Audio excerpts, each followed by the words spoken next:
to stream. Welcome, and wow, what a perfect cast we have here, right? Like we brought Deroir out of his retirement. Nike's fresh back. You know, it's right in his mind. Played through the story just this morning, so it was great. I did a lot in almost 2 hours. Yeah, it was almost 2 hours. You finished the whole patch, right?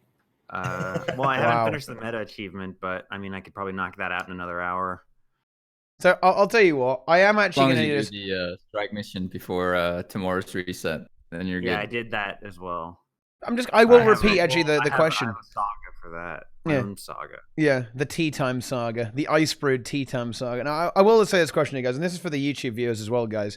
Okay, I want you to predict who is the least PMA out of all the hosts here, right? Like, that's what I want to know. I want to see you guys like actually call this before it happens. Like, who is going to be like the the most toxic out of all of the TeaTime hosts. So just bear that in mind and let's begin. So why are we here, guys, right? Like, we have a brand new era of Guild Wars 2. The Icebrood Saga has finally arrived. It's new. It's icy. We've got strike missions. We've got story. We've got Jormag, right? We've got Braham. We've got various characters. We've got the Boneskinner. We've got the big ice guy. We've got a lot of stuff to talk about here. And you know what? I'm going to start off on kind of a bit of a general point.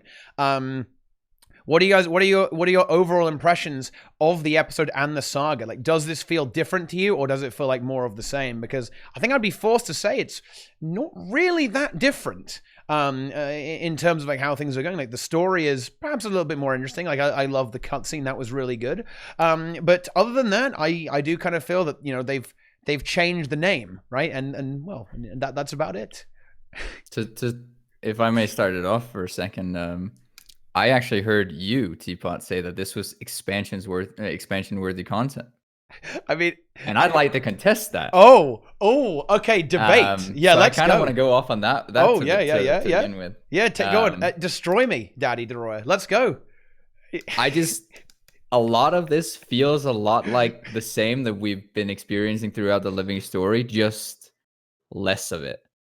And despite your argument that the expansion has some of these features, it still doesn't have the depth of an expansion. There's no, except for the obvious because expansions have features and this has features, then it's obviously one and the same. Except for that part, then it's I don't think that it's expansion level content. It really isn't. It's a saga. It's a Living Story rebranded. And I can live with that, but I'd much rather have that they just said that that's what it was. I haven't seen anything that leads me to believe that this is expansion level content. And by the way, that's not necessarily a negative. No, it's just what we're shown it to us already expecting. We've come to expect from Living Story. I mean, I would agree that this isn't expansion level content if they hadn't lowered the bar for what qualifies as an expansion so low with POF. POF was 5 dead on arrival maps, and a story. And but at go least with a dead on arrival map and a story.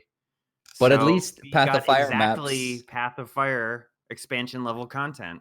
But at least Path of Fire maps had reason for you to do some of the content there, like defeat some of those bounty bosses or whatnot, to get the legendaries or future legendaries that were to come like way down the line. At least those maps had a reason for you to go after the champions. This new map doesn't have any reason for you to go for the new champions. They have a champion train where there is literally no reason to go for it for them. They're just just bigger mobs that the give skins, right? The skins. Back. You know the new skins. What skins?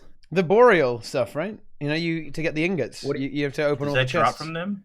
No, but No, they they have don't. they have chests around them though, like to so you have to Yeah, kill them. but you can Just ignore the run mobs to and just get the chest and get them. Yeah. Well, okay, Yeah. There's 4 bounty boss champions. Like they have the same mechanics and everything. They drop nothing. Nothing. It's I a would say green. I think that the reward structure on this map has certainly it's definitely missed the mark, right? Oh, yeah. Because particularly in the strike mission, you kind of get there's no special drop, right? Unless it's really rare from the strike mission as well. And I'm actually fine with that, kind of.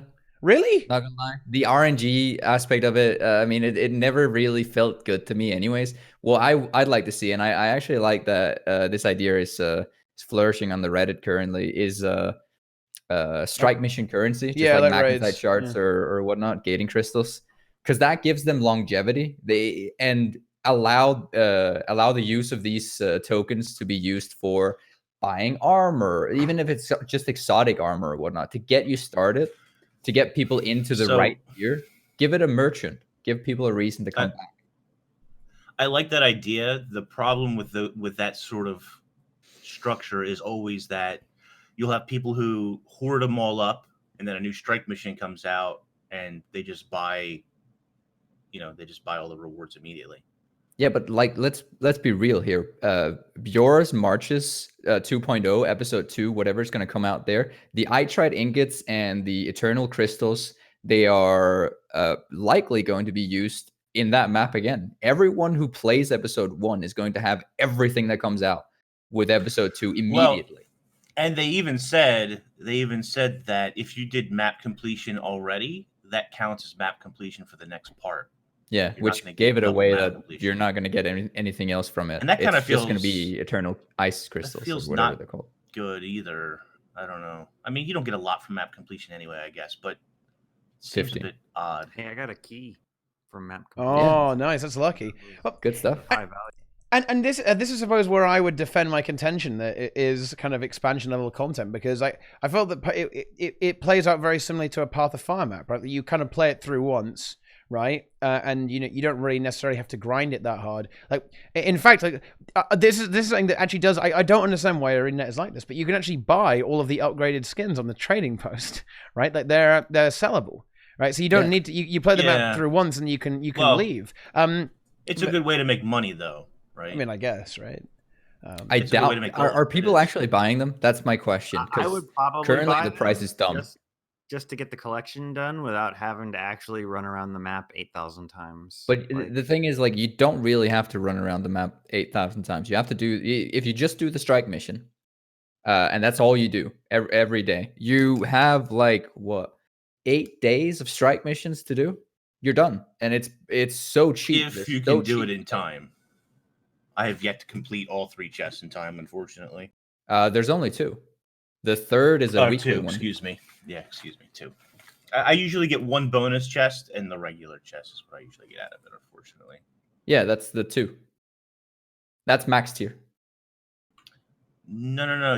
There's 2 bonus chests and a regular chest. But the third is it's weekly locked. You only get it once. So the most of the time, if you get gold, you're only going to see 2 chests that you can open. Okay, well then I'm getting 1 chest most of the time. I'm not getting gold most of the time. Yeah. But before we go too deep into it, I just want to say I actually like this episode. I like the map. It's cool for what it is. It's really well done for what it is. But but there's a lot of buts. I like the map. I like the story. Yeah. I like the strike mission. I mean, I think actually. The strike mission might be the crown jewel in the entire patch, because it's more difficult than the first one. I agree. By a significant amount. I agree. And this map is my absolute top favorite visual experience in the entire game. I love it. I love the look of it. I love the feel of it. I love the hyper like the non-saturation of the entire map. Like you feel like you're in a dark, icy shut off place, and I love it. It's amazing. I love just AFKing there. Yeah, but I am AFKing because there's a lot of buts. Yeah. That was my overall sentiment, actually, with the patch as a whole. Actually, there are so many really good things to say about it, but for every really good thing you say about it, there there are some issues surrounding it as well. Like in particular, and perhaps core to this issue with the lack of replayability, is the meta event, right? The meta event is like a bit of a flop. Let's be honest here, boys. Oh, it's total right? shit. Like I'm sorry for whoever developed it, but it's boring. You sit Optional around pre-event, AFK that's for most of it. Yeah. You sit around AFK for most of it, and then eventually a big boss comes out that you throw chains around his leg, a la Star Wars, Empire Strikes Back, and then you just DPS it down. I think the issue actually was like the issue with the design of the timers and everything of the event has to do with them wanting to have this this ice phase cover the map for X number of time. Like we have to have the blizzard hit for 20 minutes out of every other hour. That was the effect that they were going with, I think. And so they were locked into a situation where you can't stop the blizzard from happening because it's happening during the night and it's part of just the atmosphere of the map. But which means you can't progress the events faster to make it end because they have to have it for X number of time. So you're just stuck in this waiting period where you're sitting around for 15 minutes just waiting for that timer to go and the boss to spawn. The boss is cool. It looks amazing. It looks cool. But the first time you fight it, you will also beat it the first time. There's no challenge to it. So that epicness, you don't really get the sense of epicness and like potential failure or mechanics having to be done or like there's no pressure. It's what just happens if it fails? cool. I haven't seen it fail, so I have no idea. He launches. I saw it on like a dead map at one point. He launches an ice ball or like a snowball, a snowball at the Haroon at Jorah's Keep, and everything like it says you lost, and the blizzard overtakes, and you just don't get the bonus chest, and everything resets in like after 10 minutes. So you're back to the normal thing. Yeah, but yeah, it's really cool when it actually fails because the dude just like trots along all the way up to the door, and you can't stop him. Like if nobody does or if not enough people do the chains, he's just unstoppable. He just walks up to the door and fucks it up. It's really cool, but it doesn't happen if you have just a slight. It is an awesome spectacle. It really is an awesome spectacle. That's what I find about a lot of this fight, right? A lot of the map in general, right? It's really cool. It's a really cool idea. Thematically, it's awesome, but there's like not a lot of meat to the gameplay. Like, and to us, I'm not sure if we should even really be complaining about this. Like, this is why I don't know. I will defend my statement on expansion level content. Why not? Yeah, but because this is Guild Wars 2, dude. Like this is like I don't know. Like it's like it looks pretty, want right? The game to be better.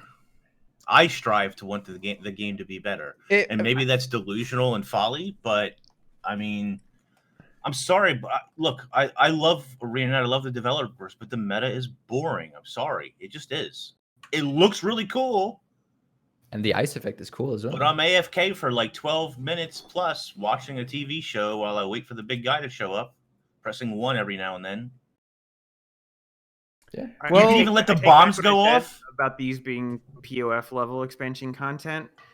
If each POF map had 3 strike missions that rotated on a weekly basis, then that might have actually saved POF. That could have been big. Yeah, you're right. That would have been big. Maybe this is better than POF because you at least got 3 strike bosses. Like I still don't see the map had 3 strike bosses, like that would be pretty interesting. But I still don't think it's expansion level content. I mean, for a Guild Wars 2 expansion, I guess the big thing is a map dump, which you're never going to get. Obviously, in a saga, we're never going to get that, unfortunately. But we're not getting elite specs anytime soon, if ever. Fractals seem kind of dead. 311 plus days now. Raids ?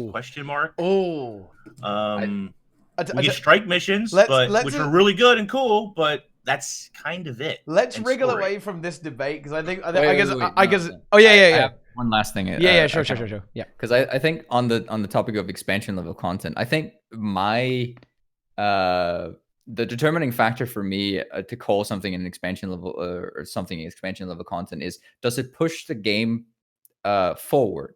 And I don't feel like this map pushes the game forward. It pushes the story forward. That's a completely different thing, but that's what the living story has done the entire time. It doesn't push the game forward. It doesn't really uproot anything. It doesn't really take the battles with like some of the troubles that we've had with the game, or maybe make something better. I don't know. There's a lot of ways to do that, but comparing pre-HOT Guild Wars 2 to post-HOT Guild Wars 2 is very much like two different games. Like it was a stark contrast between like raids changing the end game and elite specs changing the game and the map design changing the game. Like you say, it pushed the game forward in a big way. Yeah. Yeah, absolutely. And I would certainly say that perhaps Guild Wars 2 is kind of on a bit of a plateau right now. It's but I don't know. Like on the other hand, this is where I would defend the statement again. I think the storytelling, they've actually really improved the storytelling in the Living World. It's I would say it's now as good as the expansions. I even notice that they have this technology now where NPCs can guide you and interact with you in the open world without looking like there's like 50 Brahms about the place all over at the same time, right? So I think in terms of like the living story and the technology they have there, they have implemented it to the point where I think the storytelling is expansion level, particularly with the cutscene as well. It's probably one of the best cutscenes they've ever done, right? Like is it necessarily better than some of the stuff they've done before? I would say it's kind of like on the level of for example, Joko, right? Like I think it's like the Joko storytelling is pretty similar in the previous series, but no, I do think that the game is, the storytelling is the same as an expansion pretty much. Like there were actually some, I don't know, I think we are glossing over some of like the really interesting things. Like what about like the really cool fight where like the guy is constantly turning into a raven, right? And stuff like that. Oh, it's really cool. I can't wait to experience it for real tomorrow. Yeah. I thought that was really cool, right? And like the storytelling was nice, like the way it interacts with the world. Like the new Jaw Mag, the way Jaw Mag is written, it's actually very interesting, I think. As opposed to like Carl Couture, who's like, oh, who cares, right? And even Mordramoth, like nowhere near as exciting, right? So I think they've really kind of nailed down how they're going to have dragons involved in the story. So there's a lot of really good things. Okay. And the actual missions itself, like if you okay, now hear me out. This is gonna sound like a weird meme because I know you guys are gonna smush me a bit, but like pretend for a moment that Guild Wars 2 is a single player story driven game. Like this is actually pretty good, right? If you think about it, it works out really well if you assume that Guild Wars 2 is a single player story driven game, which is exactly what ArenaNet kind of want it to be, right? So I think that's, you kind of got to judge them on what they're trying to do rather than on what they're not trying to do. Like, it's way easier to make a single player story driven game with lower resources. Like if you want to make the bare minimum, you come out with a single player story driven game. Like that's cheap, very cheap to make, very human resource efficient to produce that. So great, good on them for doing it. Yeah, that's great. What are the rest of them working on? Where's my 5-man content? There's not a lot of people contesting the quality of the story. I see some saying that it's mediocre and whatnot. I actually really like it. I think the quality is obviously really, really great. But I don't think that that's really what we're talking about here when we're talking about expansion level content. Because, like I said, it's the story. Yeah, sure, they did a great job with the story, but what's gonna bring me back, like, to the game? What's going to bring players back into the game? Is it just the story? Are we content with just having the story? Let's hope not. And some players are, but I'll be the first one to admit. I had a buddy of mine ask me just the other day, like, is it worth coming back for this episode? Like, have you played it? And is it worth coming back? And I like knowing my friend, that was like, no, it's not worth coming back, but come back in episode 2. Yeah, because in episode I would 2, say it's probably going to be the same map and you're going to have the full experience. It's going to be much longer and more interesting for you. And hopefully there's going to be some end game to it as well. But the end game isn't there. It's not getting pushed. Well, you're going to have Drakkar, which should be a challenging fight. Yeah. You've got 3 strike missions already. Right now, I agree that they should have handled the strikes better. They should all be available at the same time. As it stands right now, it seems a lot worse than it is, in my opinion, because we've got 1 boss per week, right? And it's like, your gameplay loop has extended by one boss a day, essentially, right? That should have, if ArenaNet had handled this a bit better, your gameplay loop should have extended by 3 bosses a day, right? You could do the Boneskinner, the Shaman, and the Coden, right, on every day, right? You could do that every day. That's your gameplay loop. But they didn't, because I think they didn't want to. I don't know really why. They just didn't want. They didn't want to split people up. Yeah, which is it's such a bad philosophy from they ArenaNet. artificially wanted to extend the content and keep players coming back for 3 weeks at least. Maybe they have numbers showing that people trail off in big droves after the first week. There's got to be some push, right? Yeah, I can't imagine why. I think the reason they limited it to once a week, like, it's because of both of those reasons, but also because they really wanted to make sure that everyone was doing the same one and everyone was learning the same one, because otherwise it would kind of overload people, because it is actually a lot harder, right? Yeah. So it's a lot harder than the previous one. Like, I would even go as far to say, if the Boneskinner is the hardest one, then it's kind of that's almost at the limit of what the casual community is capable of. I would say that the Coden is actually pretty damn hard, right, for the open world community. Like, that is, not easy. If you just like do 10 random pugs, like, it can actually be quite spicy if you don't have a few people who kind of know how to play the game. So that's potentially another reason there as well. Like, elongating the content as well, for sure. But yeah, it definitely sucks if you just want to get there and start playing every single day, right? Like, it's not ideal there. I would propose. Sorry, Inks, I would propose for ArenaNet is, I don't necessarily have a problem with them delaying them by 1 week each. But once it's unlocked, let you just do them every day. Like, don't turn off Coden. Leave Coden turned on. Next week, you get High Shaman, and now you can do High Shaman and Coden. And then in week 3, you can do all of them. This way, players are progressing together on the newest boss, but it doesn't turn off the other content for the week that it's not available. To extend your thought, what I would have loved to see is if they made the Raven Sanctum an actual feature, like a boss arena. It is a boss arena right now. They have 3 bosses in the same arena. That shaman said something about the different arenas having different decorations or whatnot, but we haven't seen it. So they have 3 bosses in the same arena. What if that arena was just a way to unlock more strike missions? Like, just boss fights, no story. Throw some of those amazing bosses into the Raven Sanctum. Let it be like a memorabilia arena. Who knows? Like, all the bosses that you fight throughout the seasons will unlock in the Raven Sanctum, and you can go and replay them and maybe add some kind of material to it or something that would make it all of it worth and not separate all the episodes from one another. I do think each boss should have some sort of unique reward. I don't care if you do it with tokens. Yeah. I don't care how you implement it, but I think they should have unique rewards each. You know, I got this because I killed the Boneskinner. I don't think that they can do that as long as they're rotating. Like, I completely agree with you. Yeah, you're right. But they kind of shot themselves in the foot in that sense. Yeah, that's true.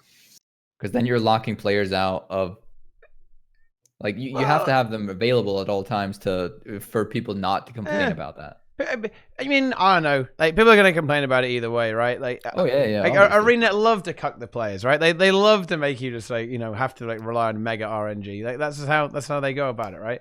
It's one of the only ways to make things rare in the game is by just, like, hard gating it behind RNG, because they don't like to do it behind difficulty, right? So, I don't know if people are aware. Reward for the strike mission, what do you get? You get Icebrood ingots, which is the new material that you craft the boreal weapons with. That's really it. You also then you get some of the ice crystals or whatnot, but the Icebrood ingots is the. There's also a chance for the tier 1 boreal weapons to drop. Yeah, it's a picky choosy box, which doesn't really have any. Yeah, you can't sell it. You can't do nothing with it. Well, and bag recipes. The bags themselves drop. It's just the recipes, right? Yeah. Now, I will say this. I think that those weapon collections, the 2 weapon collections they added, I really like the tiered reward system that they added with that. That's true. Collections in the future do that. Yeah, that's big brain. That is a really good feature they've added, actually. bring into the game to say, instead of having to do the entire achievement, you have to you get stuff as you go through. A bit like, it's almost like a reward track, isn't it? Really, the way it operates. I think it's a really good design, and I think we'll definitely see more of that going through, which is definitely an improvement to the reward structure of the content as well. Speaking of that sort of thing, the mastery, boys. That is one thing that is definitely not expansion level. It's Heart of Thorns level. And I know that they were pretty proud of it, but unfortunately, it's forgettable. What's weird is I still don't understand how it works. Like, I just started playing this morning. I leveled up the Valor one first, and I don't think I've used it yet. I don't know how to use it. I don't know what it's used for. It's like, it's not clear at all. It's very badly worded. Because the first skill or the first mastery that you unlock is a passive that you have to collect your way to activating. So you have to unlock tier 1 usage for 15 minutes by getting 30 orbs of whatever respective color you're going for, right? Once you have that, all 30, and you also have the tier 2 mastery unlocked, there is a chance, and I genuinely do not know what the trigger is, but there is a chance for you to unlock the special action skill to use on some of these enemies with the respective color. I think the trigger is a break bar, but I honestly don't know, because it appears so randomly, just like in the open world, like, oh yeah, now's a good time to use it. What? Why? It seems to be, and there's been a few things. I think a lot of credit to Clayton Clisco for talking a lot on the subreddit. Yeah. He did clarify what it's supposed to be there for. Like, the mastery is supposed to, you get quickness and you go, holy shit, playing this game with quickness feels amazing. I should get quickness all the time somehow, right? Like, that's the intention, right? And so the solution to that, before you finish, is to make a friend who likes playing Firebrand, and the two of you group together, and you start a community of people. Yeah. And you do things. You play the content together, and the guild content is made for people in communities. Yeah. To tackle challenges together as a group. So that would be the idea, and that's how generally MMOs work. But I guess single player games function differently, and you'll explain how that single player games work. I like that. Yeah. I'm afraid so. I mean, the idea is kind of sound, right? And the same with the break bar, right? You see a break bar, and then the special action hotkey appears and says, aha, you should totally use this ability. But do you know what the sad thing is? Like, this is such a backfire, right? Because it's going to make it even worse, right? People are going to see the break bar, like, aha, time to press the special action hotkey. They won't actually realize why they're pressing the special action hotkey. Yeah. Right? Which because is it's there for so short. The special action key is there for such a short amount of time that people won't, even the people that would like to read what it does, will have to ping it in their own chat first to read what it does before it disappears again. I couldn't tell you what it does, like specifically. It does an immense amount of damage. There's three different ones. Like they basically, it does CC and then damage. Yeah. And it's different CCs. Like one of them is a knock, one of them is a pull, and one of them is a float, I think. Yeah, and you can read what it does in the mastery panel as well. It shows you a little tooltip comes up. All right, yeah, never mind. Yeah, and I was actually expecting the mastery to be more powerful as well. But yeah, it's not. I'm really curious what they're going to do with other maps. Are they going to have these the same mobs on every single map? Is it always going to be Icebrood, Aberrant? For the second half, yes. Was it on the next half of this map? Yeah, was it on the guild chat that Clayton was talking about this? So he was saying something to the effect of, for this map, like Bjorus Marches, so episode 1 and 2, yes, it's going to be used, but beyond that, it's to the discretion of any other dev on like the leads of those respective teams to choose if they want to use it. Which is basically another way of saying no. Wait, what? It's not going to be used. Spot's face right now. Yeah. So, okay, is it just me, guys, or does it sometimes feel like ArenaNet is actually trolling us, right? And they're not being serious, right? Up to the individual team leader. I mean, does the game director get I'm to make a decision I'm about how to design the game? I'm paraphrasing. I know, Don't, but like I mean, that is like, shouldn't the game director go, here's the unified vision for the season, and here's the mechanic that we're going to build on for the whole season, so it feels cohesive and not 3 separate stories being told simultaneous. They did have sort of speaking of carried over masteries. Anymore. Oh no! I'm breaking down. Oh my god! It's happening. They did have jump mushrooms and updrafts. Yep, they did. And nice touch. The mushrooms are a different color as well, so it fits in. Yeah, blue. Yeah, blue Ice mushrooms. Yeah, some nice ice mushrooms. Yeah. Yeah. Icy Yeah. mushrooms. That's That's good. now. That's expansion canon. level content right there, dude. You know, That that's is big. expansion level content, That's actually. big content right there, dude. You know? How does players that don't own Heart of Thorns get up from the icy caverns? Oh, They well, die. Well, yeah. everybody owns it now, right? Because it's free. Yeah. You get Never yeah, mind. yeah, exactly. You get that shit. It's easy. Never mind. Yeah. On the topic of the masteries and like the different enemies, I find the enemies in the map to be a little bit confusing. Like now that we're on the topic of like lore, let's just let me be just slightly nitpicky because I don't really understand what red is. Like on the map, the fallen. What are the fallen? What have they fallen to? It's just bears and Norn shaman that have been stuck in their animal form. So leopards and wolves. But what have they fallen to? Jormag? I thought it was Jormag. Yeah, like something then, or because they have no ice effects. They have nothing. Are they just? I think the idea is that I don't get it. This particular map, right, has they're allied with the Elder Dragon, but why? Well, no. There's like on the map. There's this like corruption, right? There's this like element of corruption, right, around it. Like the forest kind of drives people crazy. This entire map kind of drives people crazy. But shouldn't everyone just become Boneskinners then? Isn't that the whole stick of it? No. If to become a Boneskinner, you have to eat. You have to eat. You have to be cannibalistic, right? You have to eat flesh, right? Yeah, to become the Boneskinner. So the madness makes you either want to go to sleep, eat a lot, or ally with the dragon. Yes. Are those the 3 things? Kinda. Well, so Jormag has the Icebrood, right? And they're fully corrupted minions. Yes. The Fallen are like pre-corrupted.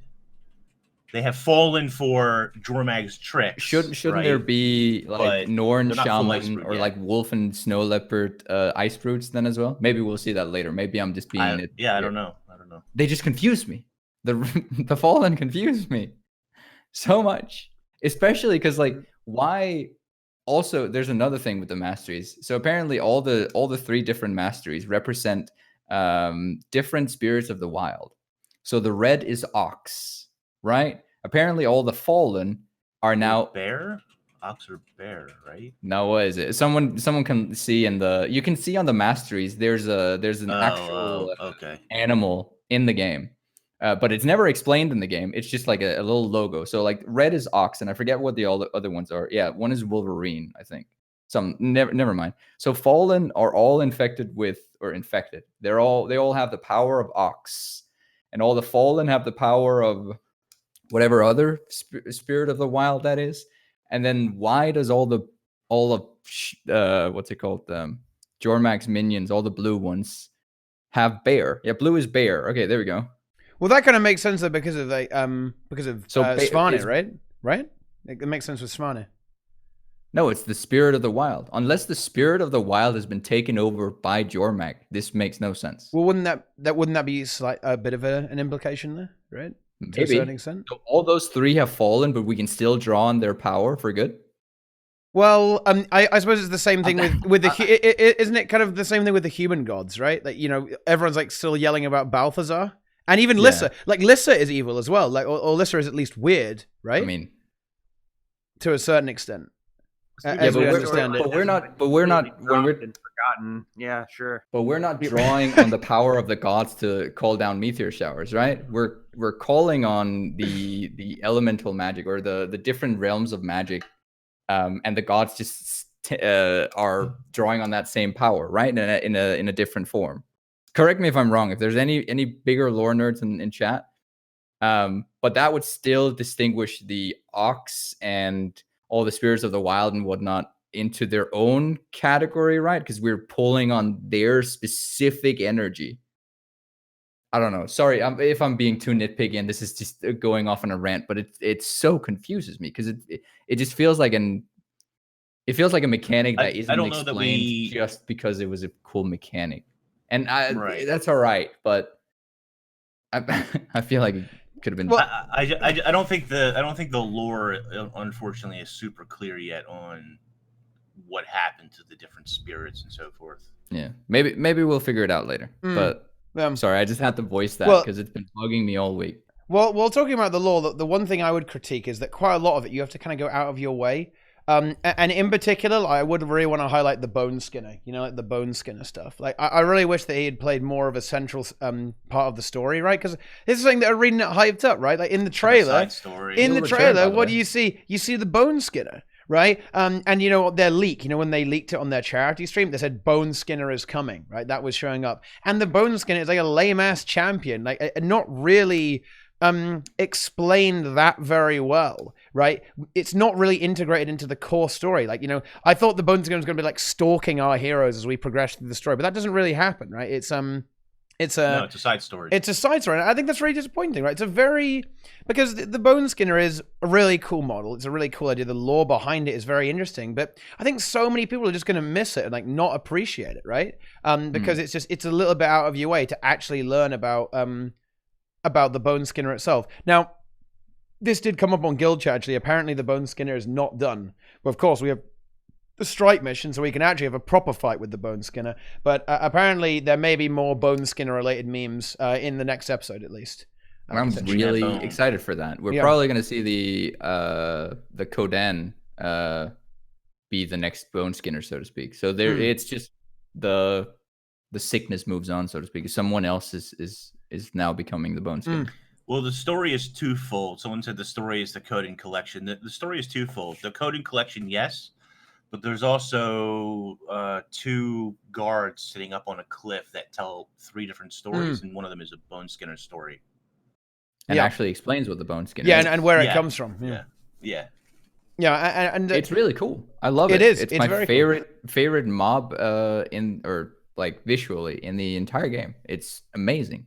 It's just and I think that was why it disappointed so hard, because I was so excited for this beast. I expected really, it to stalk players and kill them on the map, or I don't know.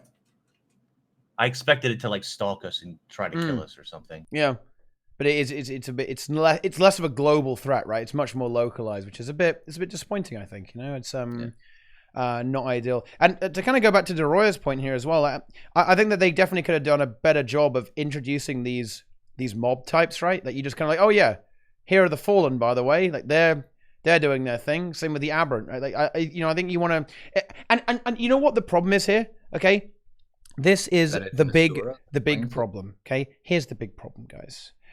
It's that the story was too short. They didn't have time to introduce all of these ideas to you, the player, right? The story. If you actually, I took my time, and it took me about an hour to beat it, right? Okay, if you actually went through it quickly, it will take you like 30 minutes, right? Let's be honest.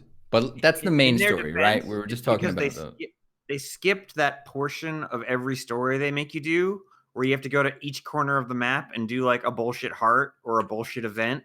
That's how they've in the past artificially extended the length of the stories by going, okay, help around the map and finish these hearts before the next story step trigger. Like that's how they've added an hour onto each living story episode in the past. And in this story, they've cut that out, and I'm thankful for that, because I hate that. Fuck hearts. Yeah, I agree. But in this story, you have to follow 3 different people to do open world stuff, and especially if you do it on launch day. I don't know if you did it today, it's probably not that bad. You probably get a lot more out of it. But doing it launch night, when we, a lot of us waited for the patch to come up, there were so many people doing the events at the same time. You miss the Gritlock and Krisha fighting with each other, and Jory has to fight her sister, and she's all traumatized, and like you miss a lot of that stuff because the enemies melt, and it's like it skips past that dialogue, and then it's like, okay, go to the next whatever. So I guess there is. I guess if you played it on launch night, there's a little replayability in that you want to do it and actually hear the dialogue again. But the open world stuff went very fast this time, which I am thankful for. Well, I mean, I don't know. Like, is that really a good thing, though? Do you not think that the entire story would have made maybe a little bit more sense and been a bit better if the defend the fort had been integrated into the story? And like, I don't know. Like, hear me out. I know that would be a little bit of a time gate, right? But I think that the actual thematic element of defending, Jorah's fort from the giant Icebrood while being assaulted on all sides by the Aberrant, the Icebrood, and the Fawn. I don't know. I think that would be kind of interesting, like with those mist portals as well. Like having that within the story. I think, you get a lot of content. Like having all the events part of the story. I don't know. That would be. I think that would actually be really good from a storytelling perspective. I know that people would get triggered by it, but I don't know. Like maybe you're getting triggered that you have to play the game, right? I don't know. My biggest gripe right now with the story, and I really like the direction they're going. In fact, I think they've done so well with Jormag so far that I just want to join Jormag. I don't even care about everybody else. I want to go in. I want to leave. Jormag's like, hey, let's be friends. And I'm like, yeah, let's do it. Let's join up with Jormag. I'm ready. Hey, in a single player game, they can do branching storylines like that. There you go. I'm ready. So it might happen. I'm ready to be Icebrood. But I'm ready for it's more like it's more like a movie you play than an actual game story. Yeah, you're just along for the movie ride. Yeah, you know what I mean. And this is a big problem. Biggest fan of that. Me neither. I don't like Telltale games. I don't think I would ever play a Telltale game for this exact reason, because I'm not playing a video game. I'm playing a movie. And if I wanted to go and watch a movie, I would just go to the cinema, right? Then you don't have to press any keys or any QuickTime events. And I think that's a very legitimate criticism that you can level at the way Guild Wars 2 is going. And I think this is the future, right? This kind of movie game or audiobook game is 100%. Okay, 100% where this is going. I feel like I've heard 90% of this already. It's because you've been watching my streams, dude. Okay, I've already done this. Okay, I'm a galaxy brain. I've already had this stuff. But it's a big problem, and I do wish they would kind of amp up the gameplay to a certain extent, because it's very, very lacking. Like the gameplay elements here are hugely lacking. I think this got pointed out that through the story you have to fight. There's one thing you have to fight or something like it through the story. Like you can basically avoid it engaging any kind of boss or mobs really. Like it's just like the Raven guy at the end. Like, the rest of it is just like ambience and spooking you. It tries to spook you. Remember when Heart of Thorns came out and nobody could get to Dragon Stand until the Chuck Garand had been defeated? Remember that time? Yeah. That was good. Yeah, you like that? And then they removed it and added a random portal in the map. And just allowed everyone through. Yeah. That's where we're going, boys. Yeah, we're going. We're going to Casual Wars 2. It's Casual Wars 2, man. Okay? But yeah, I gotta agree with you. It feels a lot like it feels like a movie, and it has for a long time. But what's for a long time been like the saving grace of some of these releases, if I for lack of a better word, is that there's been gameplay on the side as well. Like there's been a Fractal, there's been a raid, there's been other stuff, but now we're just left with the story, and it shows. It shows through that this is a narrative experience. It's not gameplay oriented. I completely agree with you in that sense. Yeah. Yeah, and you're speaking of gameplay. I wanted to get onto this. I kind of wanted to run away from this for a while, actually, because this is just oh my goodness, we're very toxic gamers. Actually, no, this is even worse. Why am I bringing this? Is even worse. What is wrong with me? So there was an article. Was it on buffed.de, I believe, with an interview with the developers. And it's not quotes or anything like that, but basically what they got out of interviewing the developers was that we shouldn't expect a Fractal or a raid anytime soon. Basically, Legendaries. Yeah, or legendaries. Yeah, or legendaries, or even hairstyles. Even hairstyles, actually. I mean, I don't know why that even came up, right? But I mean, I don't know. I guess people love the hairstyles. I mean, yeah. Right? And it's an odd one because if we're not getting that kind of gameplay, right? What kind of gameplay are we getting? Story, right? But that isn't that. As we've just said, that's not gameplay.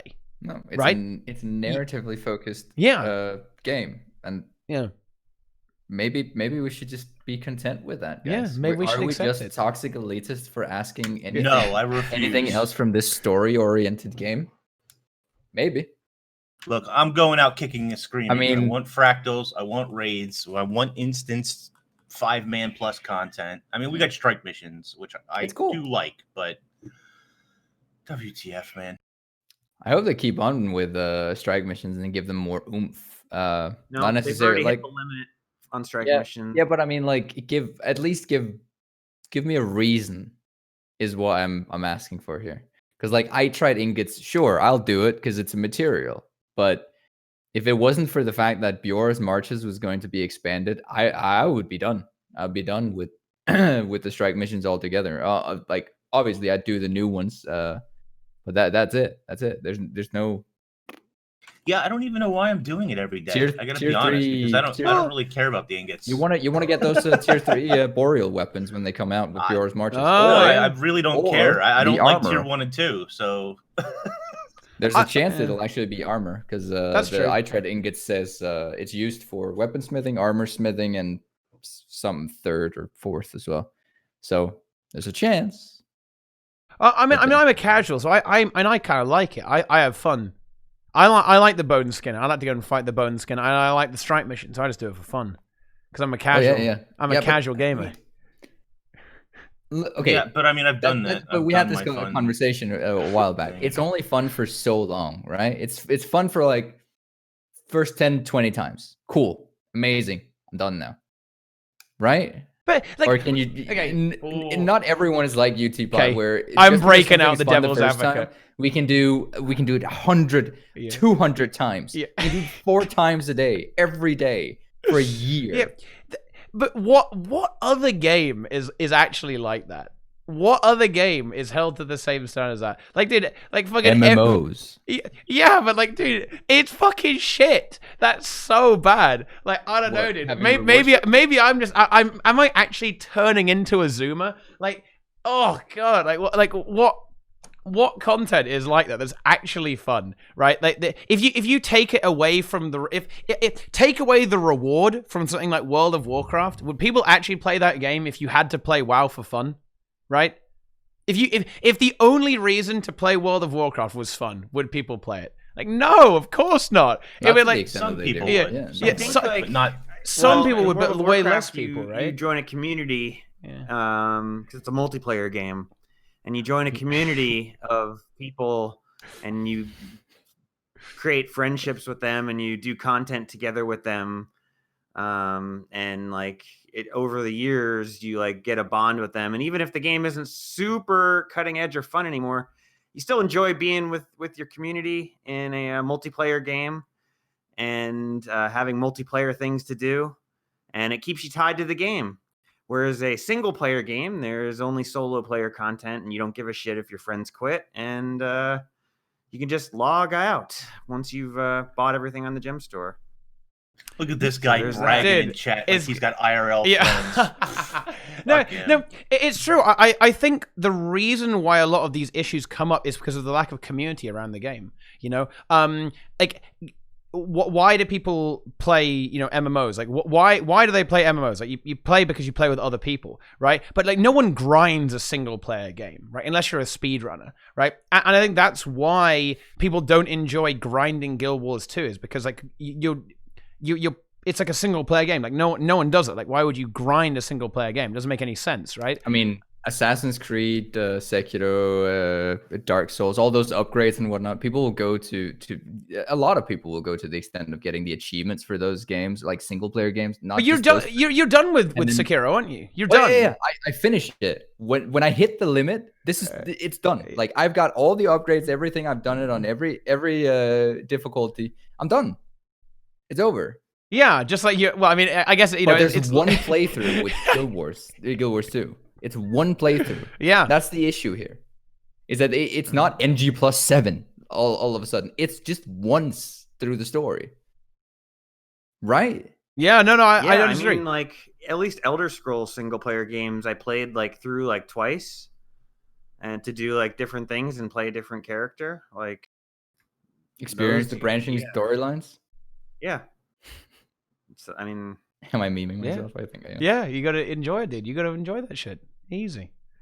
I don't know. Like, I think that I'm kind of playing devil's advocate a little bit here. Because I don't want to get crippling depression from doing tea time, man. You know, I just saw.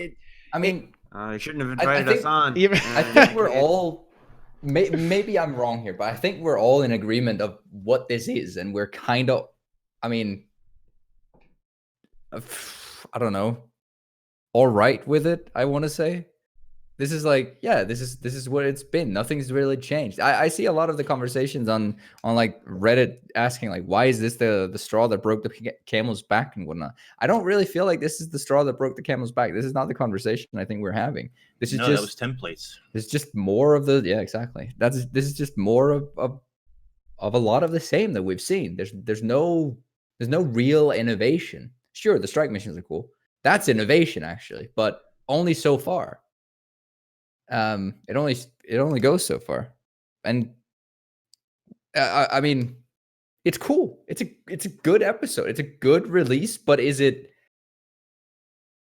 gonna bring me back for an extended period of time? No, this content is not going to do that. Okay, right, so no, okay. Here we go. Here's how I would approach that. What if it's not supposed to do that? But why? Well, that's exactly it. Like, Why? that, Why? I mean, here's the thing. I feel like ArenaNet. Okay, and look, don't get me wrong. I wish. Okay, I 100% wish that we could live in the dream world where Guild Wars 2 is the best MMORPG in the entire universe, right? But like, what if ArenaNet don't want you to play the game like that? Like, what if they want you to play it once I through? don't.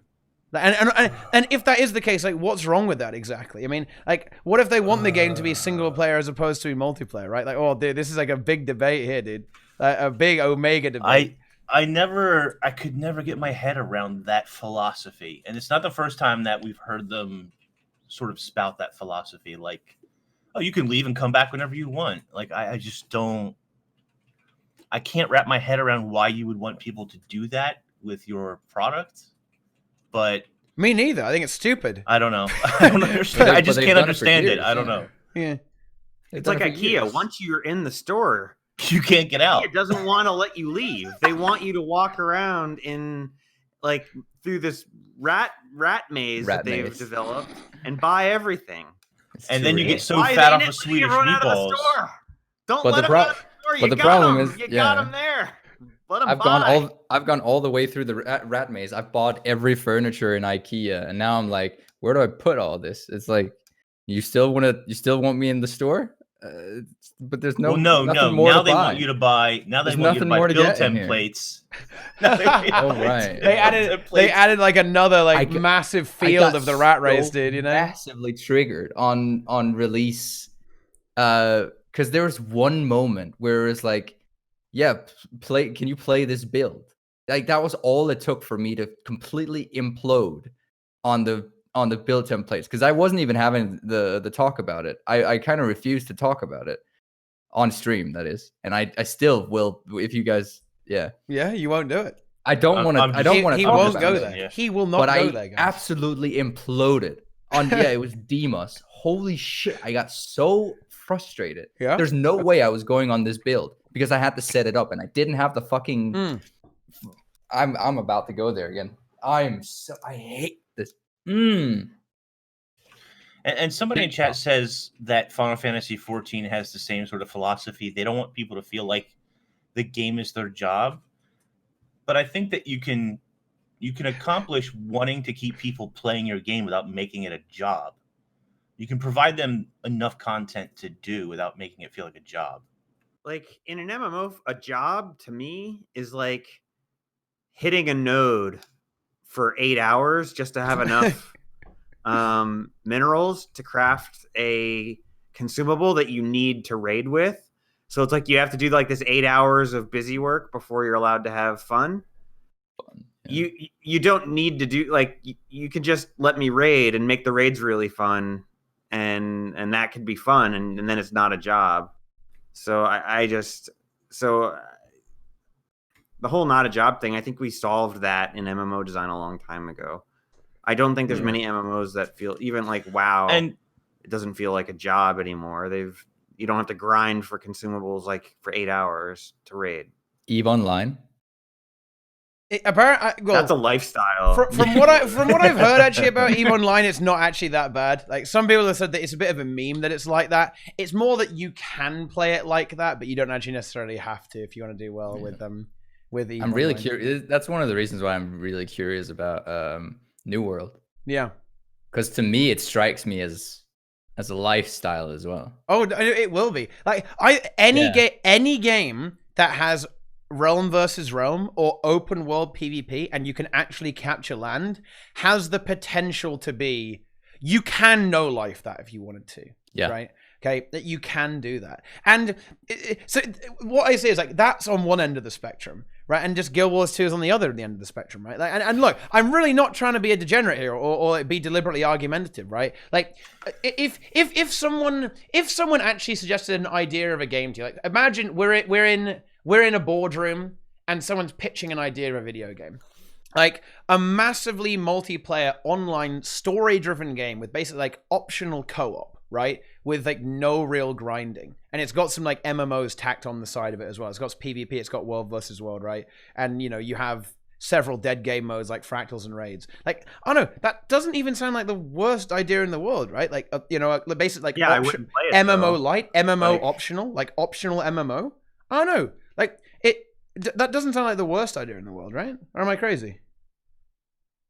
I mean, I wouldn't play that if you pitched it like that. Yeah, like if it was like a new game that I've not tried yet, I wouldn't pick that up. Yeah, you wouldn't, and I think that's kind of the problem with Guild Wars 2, right? Is that it started out not like that and has evolved to that, right? Like that's what the game is now, and this kind of 180 has left a lot of people kind of really not sure what they should do. Should they try and steer the game back the other direction, or should they just fuck off and leave, right? And the trouble is that what Guild Wars 2 was before it became New Guild Wars 2, it was something that you can't really scratch that itch. Like no other MMO is really going to scratch that itch for you, right?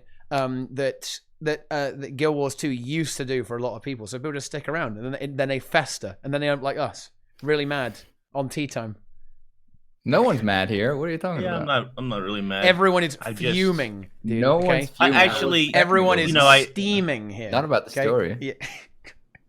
I certainly have had a lot of negative things to say so far today, but I did really enjoy the patch overall, and I do like the direction of the story. I just want more. And this was the first time in a long time where I completed all the content and felt like Deroir. I felt like I was done. I'm like, capped. Day 2, I'm good. Yeah, I got everything. There's nothing left for me to do. I can go back to World vs. World and ignore PvE again. Yeah. Okay. Feels bad, man. I want to spend more time there. Right, and don't we all, right? Like all of us want more. All of us want more, and that's definitely one of the worst things about the game is the fact that just on the topic of unless you were going somewhere completely different, TeaTime, I want to hijack the segue. Yeah, let's go. So on the topic of wanting more. Yep. And expansion level content. We already talked about that and some of the promises that they've made. Faster releases, stuff like that, right? Ooh. They already said that the time that went between I think it was Tom Abernathy on the Guild chat on Friday. He was like the time that that spanned between the prologue and now is about the cadence that they want to hit for the episode releases of this, which is what, 2 months? 2 months, yeah. Which is pretty all right. But this map is obviously smaller, and the next one is going to be the exact size. It's the same content, but they've just chopped it up into smaller pieces, man. Like Exactly. So we're getting half an episode release every 2 months instead of a full every 4 months, right? But here's the kicker. Why do you think that they're doing it this way? Why do you think that they're going to chop it up like this? Personally, I'm expecting them to have a 3-month release cadence, not a 2-month release cadence. But and maybe that's me being a little bit skeptical. But what do you think they're working on? Is my question. ooh. You think that all the resources are not committed to this? Then I No. don't know. I would guess that the reason they're doing this is because they know that people only log in on patch week. So if you can have more frequent patch weeks, you have more frequent logins, It and feels you sell better. more I think things it on the feels gem better. store. Yeah, it's just and a so better... far they've been able to fill the missing month with holiday Events, right? And various, Right. all these festivals, right? They have a lot of So, like, festivals they can in- fit in there as well. So if you get 6 releases a year, right? Then how many festivals do we have? You can kind of alternate releases there with a festival, I don't- maybe. Too I many. don't remember. Yeah. They made up a new one this year. I think they have like 6 now. It isn't feels like 5. Canada, where they just make holidays up to fill out days. 6. We have 6. So it makes perfect sense then. Like you alternate months, right, 6 with a festival months and a release, right? of festivals. Festivals and release. The reason why they're going to go for like faster release is like, as the chat is like very smartly pointing out, is because like psychologically it just feels better, right? Yeah. This is my point about expansions versus Living Story. Like Living Story is better than expansions, right? Because imagine Living Story, but you have to wait like a year and a half, right, before you can actually get through all the story. That would be horrible, right? Like waiting like a year between releases, that would be agonizing. Like the way it is now, I think it's a lot better, right? It makes the game feel alive, makes the game feel fresh, right? Even if it's only an illusion, it still makes it feel like stuff's going on. Ideally, you shouldn't have to choose between the two. They should have enough resources to give you both, which was the promise of HRT and POF. Like, Yeah. Path of Fire did exactly that. 2 months after Path of Fire released, we had the first episode launching. Most people were not done with Path of Fire by the time that the first episode of the Living Story launched, and so it felt like the game was still like people were all over the place, still doing Path of Fire stuff, even into episode 2. And then people started being all done with Path of Fire and whatnot. Everyone got their mounts, and it kind of progressed into the Living Story. It shouldn't, like Nike said, be exclusive. I don't.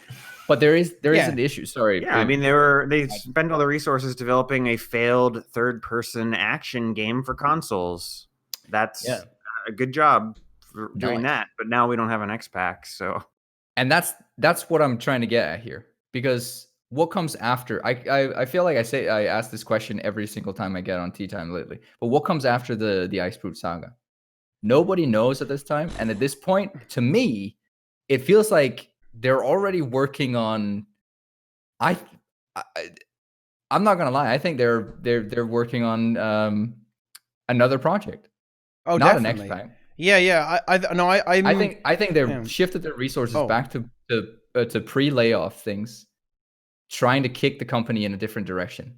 They're doing something. That is the feeling that I'm getting, because they're not necessarily hyping me up for an X-Pack. And I don't know. I mean, there's a reason why WoW has never come out with another game. Like, there's no WoW 2. And there's like a very good reason for that. Well, if ArenaNet was smart, they would have never released Guild Wars 2. They would have figured out a way to monetize and modernize Guild Wars 1 and keep innovating on that. And the issue that we're hitting right now is that, because a lot of people are saying this in chat as well, and I'm having the same thought as well. Like, if they've shifted their resources to something else, why is, like, do they have enough people? Because everyone's leaving right now. Mo's out of the picture. Like, the precedent of the company is gone. A lot of turnover right now. They've got to do it, though. They have to do it. So many of them. And so many people, I've seen this argument all the time. Like, oh, yeah, in the industry, there's a lot of turnover all the time. We're talking about veterans of the company that have been there for like 5, 6, 7, 10 years that are leaving. Even more than that are leaving. I don't call that turnover. But that's what happens. No, I don't. Yeah, sure. See, for me, happens. But looking at See, I for think me, there's looking at something the happening IT and inside. stuff, that's just normal. I mean, don't get me wrong. There might be things happening inside where people are looking for greener pastures and higher Yeah. pay and better benefits and so forth. The other thing is we don't ever hear about it's rare that we hear about new hires. That doesn't mean that they're not hiring new people. It's just that we don't hear about it that often. But ArenaNet kind of gets this, and I don't mean this as a bad way, in a bad way, but ArenaNet kind of gets this, or has this rep, as far as I understand, of being a place that takes a lot of new people in to like. It's the Yeah, Amazon no, you're minor not- league. It's minor leagues for Amazon. You bring Yeah. the new talent in, train them, Yeah, and you're then right. they get poached. Yeah, you're right. They build up an impressive resume of all these launches and titles and so forth, and they move on to higher pay. Oh my goodness. Well, But that also implies that there's like innovation is not going to come from new people that are going to learn the craft necessarily. I mean, maybe, but who's going to say that they have the oomph to push through their ideas and whatnot? a new Well, approach. devil's advocate. Yeah. Devil's advocate, I would say that a lot of the features we end up getting come from barely paid interns that are doing it for fun on the side, right? Strike missions. I'm not being no, mean it's true. there. But Strike like, missions. you know, Strike missions. Yeah. Kind of the foundation for strike missions, like literally came from an intern, right? It was born out of an intern. Yeah. an action cam, 9 was a side months, project, and then he just birthed a Yeah. giant. there's like a lot of that. Freezing. I commend that guy, whoever he is. God. Like, I want God to shake his dev. hand. God damn, developer. he started a movement that might actually take off now. Like, yeah awesome. No, it's true.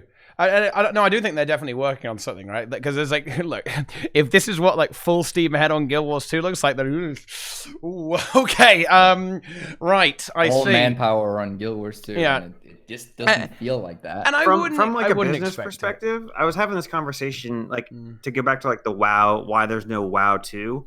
From a business perspective, it makes more sense to develop a new engine for Guild Wars 2 and do like a remaster like at X-Pack than it does to make a sequel. Like the sequel, you will 100% like basically lose players. Like you will not gain. And you know, what's but a an interesting remaster way with, to look at with a that, better engine is just 10 times more effective.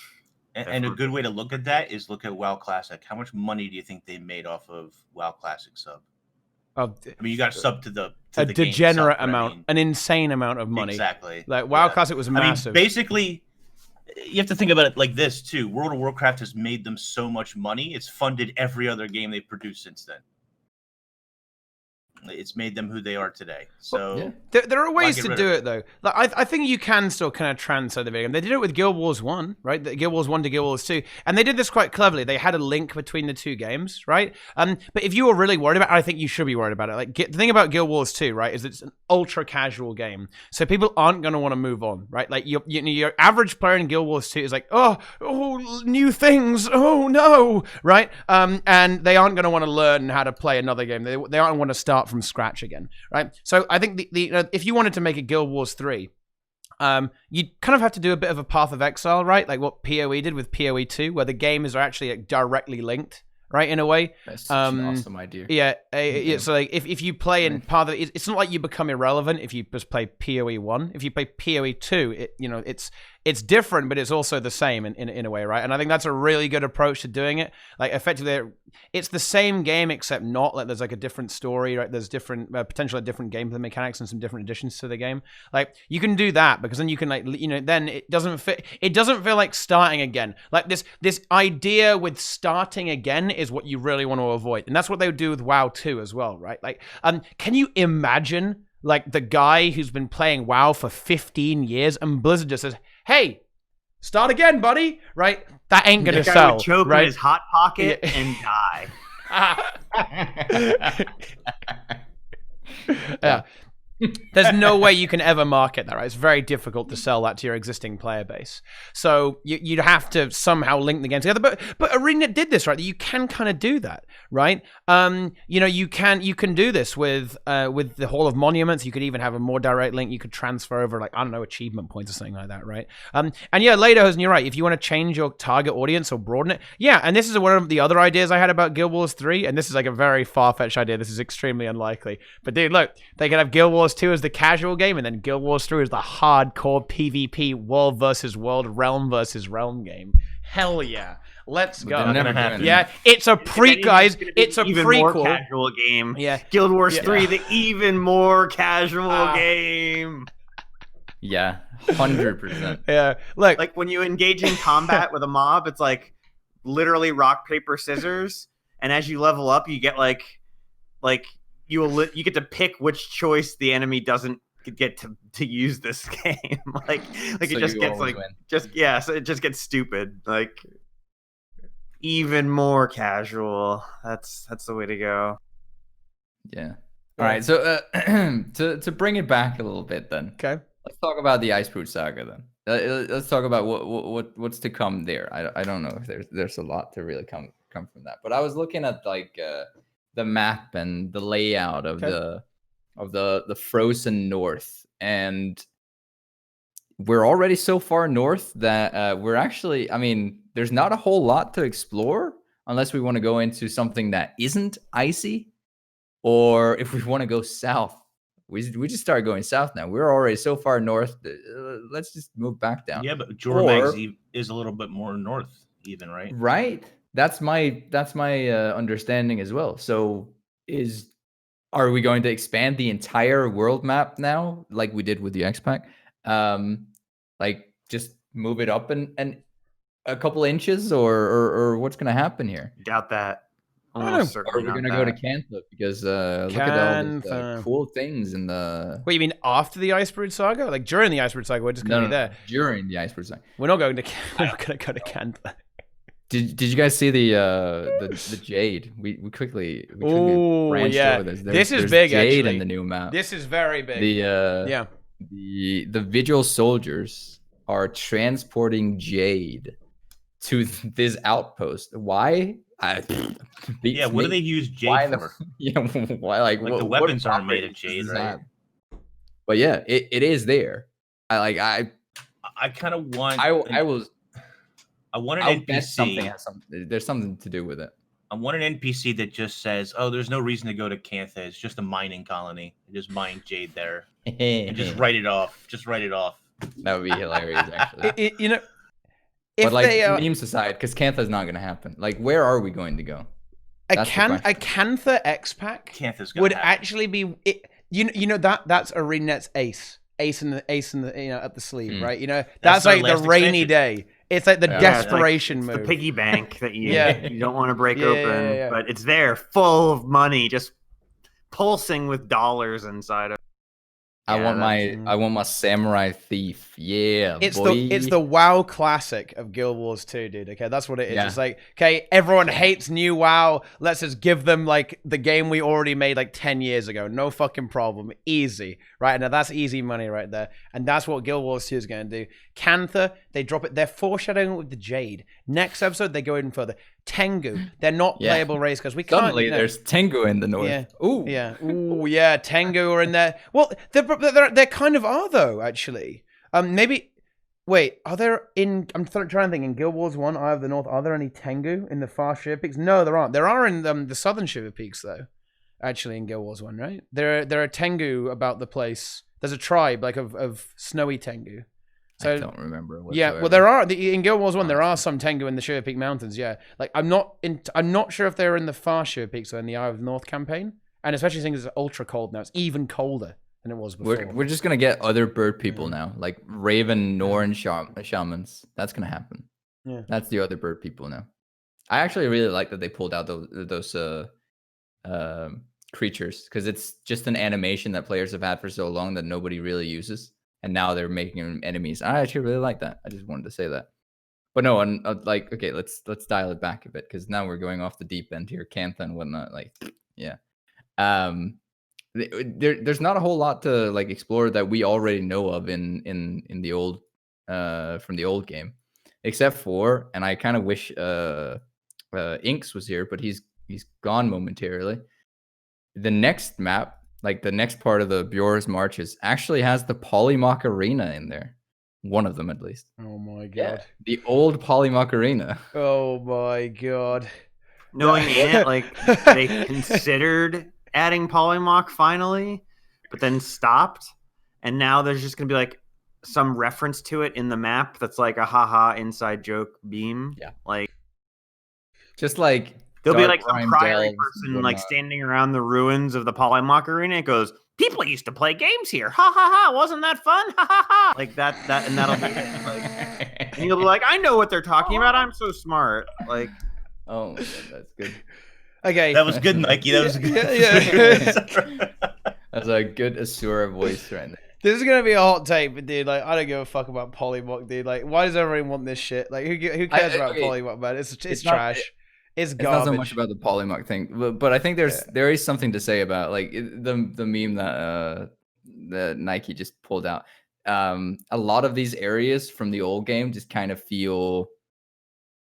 I don't want to use the word butchered, but that's the direction that I'm going with. Definitely, like look at some of the old like the old dungeon that we just came by, the Dark Rhyme Delves. It's just a hole in the ground now. All obviously covered up and whatnot. And we've dude. seen that all throughout the Living Yeah. Story series. I was so All hyped these- actually. Oh, all man. these areas that were like super hyped in the original game. Yeah. It's a cave now that you beetle through, or it's a hole that you can't mount in, or like yeah. It was I didn't at first. I didn't realize what the significance was, and then somebody in chat told me, and I was like, "Man, that feels bad. That used to be a dungeon, and now it's just well, in caved the in." prologue, they did the same thing. They're like, The ooze pit, yeah. we're just no. Also, in the And other the, one, yeah. Oh, yeah. not Yeah. Catandrax, the other Citadel of Flame. Citadel of Yeah. Flame. What The she? original, the Murakai, best. right? Murakai, yeah. Yeah, it's just like it's actually like ArenaNet's not intending to do this, but it actually makes ArenaNet look really bad because it's like here's a reference to endgame content from Guild Wars 1 that we don't have the resources to replicate. Oh, here's another reference to endgame content we developed that They're we don't have the burying resources it to underground. replicate. Yeah, like they're like, yeah, we all this endgame content that we used to be able to develop is just completely gone now, and it's What just would have rubble. been really cool is if, okay, so you find Almora's body at the entrance of Dark. What is it called? Dark Rhyme Delves. Wow, I think it was. spoiler. Wow. Whatever. Who cares? Wow. You find her body, and then you have to dig out the entrance, or somebody has dug out the entrance to get into the delves, and they could have had a mini dungeon in there that told more of that story. I mean, we're gonna get more of that story going forward, but that would have been such a great way to tell that story. You find her body; it's got an optional explorable path. Yeah. Oh my god, so good. But we did get that cool new area with the Askir's Legacy. Askir? Askir. I'm gonna call him Askir. Yeah, Asgear. Askir. Asgear. Yeah. Wait, let me spell that Catchy. out. Askir. There we go. Yeah. Yeah, that cool animation where he just like kind of cheekily pulls that tooth from Jormac. There's a lot of cool lore Just stuff. drags the there, tooth and off, just attaches a rope to it. Says, "Up, it I'm looks gonna so walk it home." casual. Like like the regular walking animation, like, and he's holding the rope. Like, yeah, this giant tooth. Yeah, it's easy.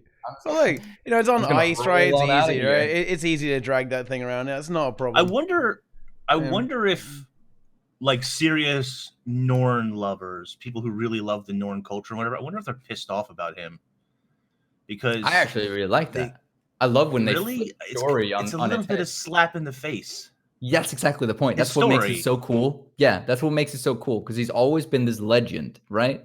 And now he's kind of fallen from grace with this hidden information that we found. He's a liar. He's like, he just lied to the people so that they would survive. That was like, he's still a legend. He still saved everyone. He just did it for maybe the wrong reason. In a very non-Norn way, right? Yeah. Like he ran away. He's like, well, I can't tell my people the truth. They'll come back with fire and sticks and shit and try and kill a dragon with stone.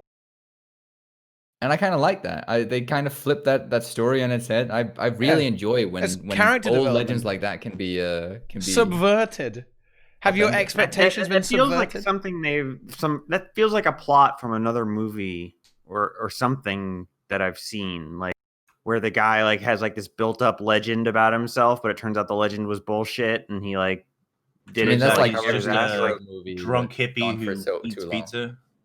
Yeah, He's like Thor in the last Avengers movie. Mm. Yeah. It's like Watchmen almost.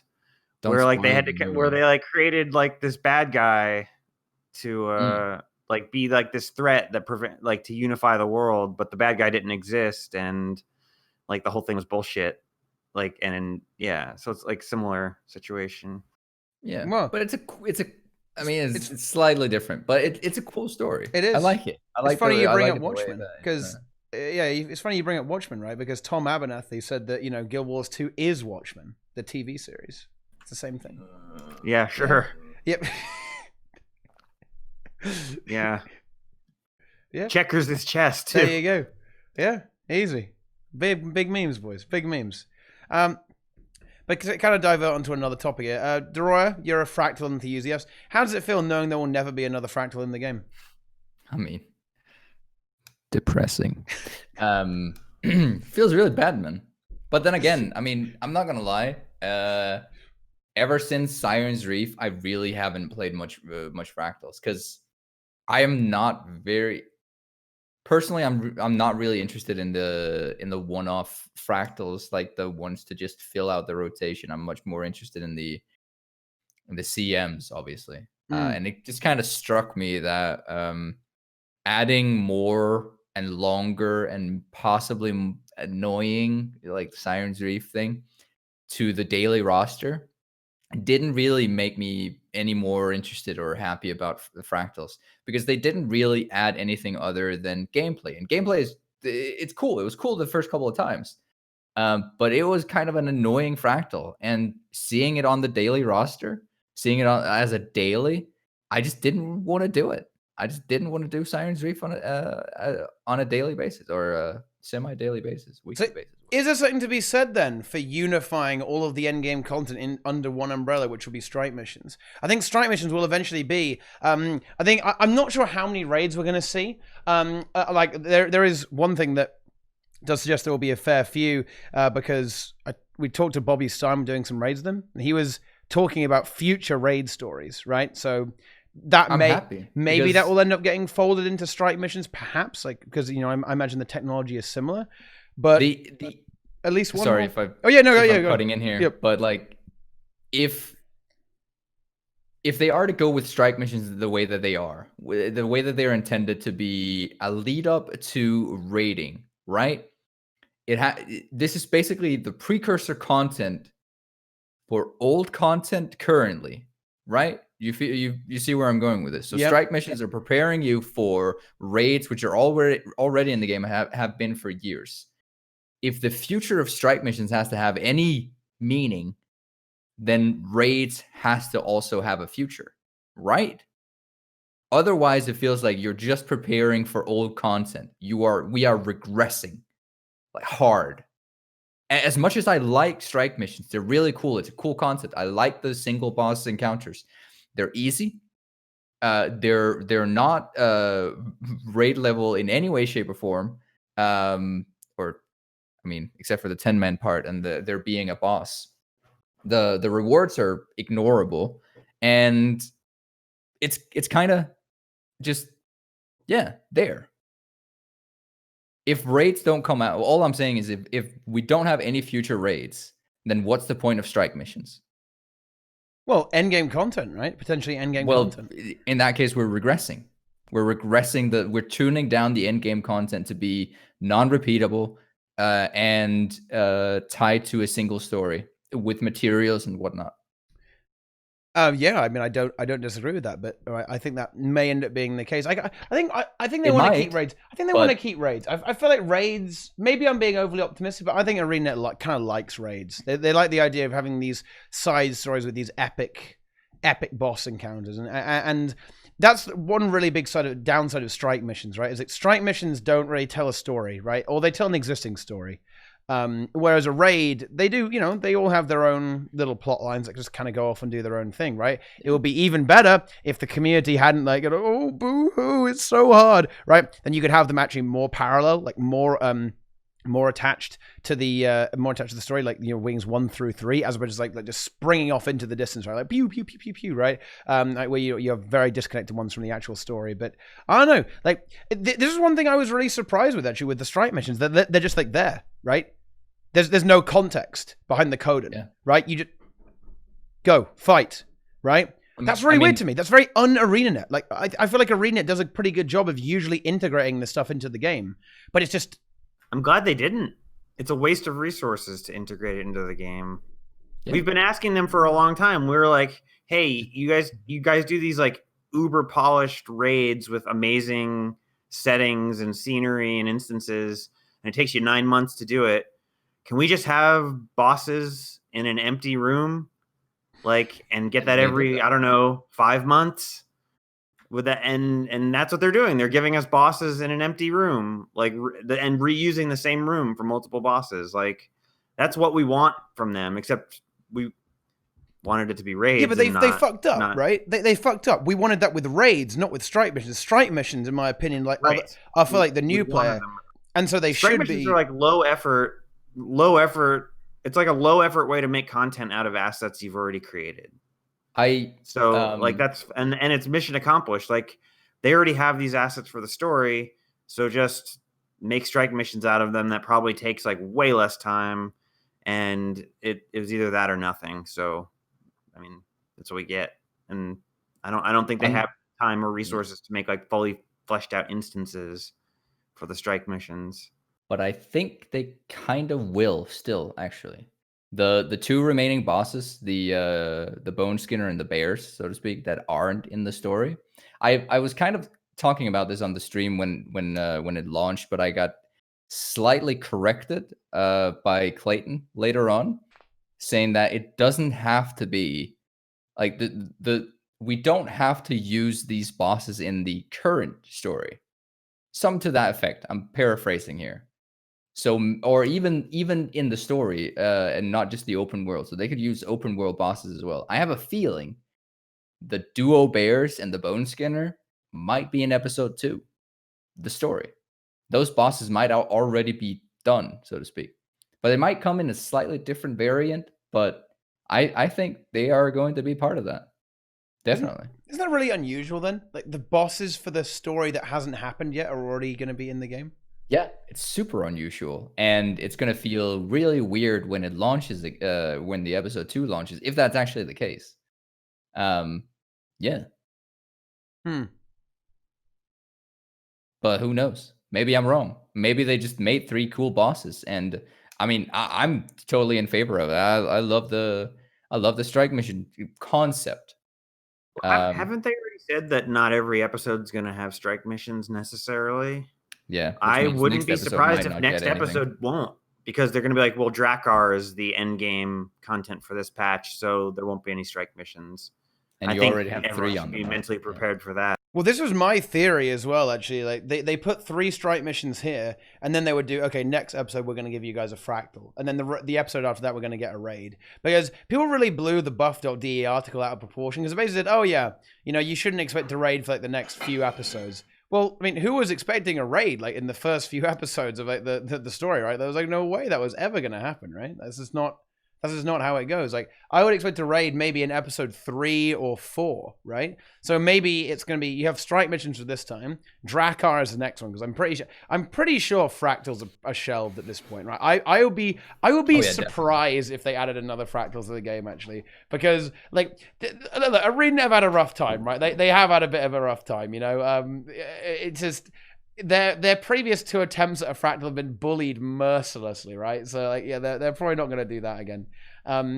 So next time it's going to be a world boss, and then after that it's going to be a raid maybe, and then maybe it's strike missions again after that, right? So you end up getting fair few bosses. I mean, imagine if it was expansion level content and you got like a living story patch where you got the living story patch and strike missions and a fractal and a raid, just all dropping on you at once. And you're like, oh my God, there's so much content. I don't even know what to play first. There's so much fucking content. This is insane. Like that's what they should do. But I mean, obviously it's a single player game, so that's not going to happen.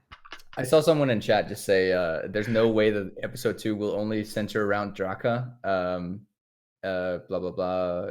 Drakkar take the master stage and involve stories about other bosses. No, I think there is actually a chance that Drakkar will be the main thing for that entire map. Like, look at Dragon Stand. That's basically just one boss. Look at Dragonfall.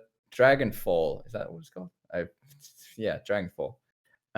Look at those maps. Like it's basically just one boss. Or look at any other meta map. It's just one event. Maybe it's just a chain of events, smaller, but it all leads up to Draka. Maybe, who knows? But I actually think that is a possibility. Yeah, I think it could happen. So episode 2 might feel even smaller. Not gonna lie. Wow. Well, yeah. I just want to briefly clarify. Like, I'm not saying that the raid will come at the same time as the episode. I'm saying that it will come around the same time as episode 3, episode 4, just to clarify a little bit there. Yeah, no, I can see it. I can see the Meta event being very centralized around Drakkar. I think it'll be kind of good, right? Like, that's one of the best things that Guild Wars 2 hasn't had for a while, which is a massive open world event, right? Like these, and it's one of the things I always feel like the Guild Wars 2 in this recent release, episode 1.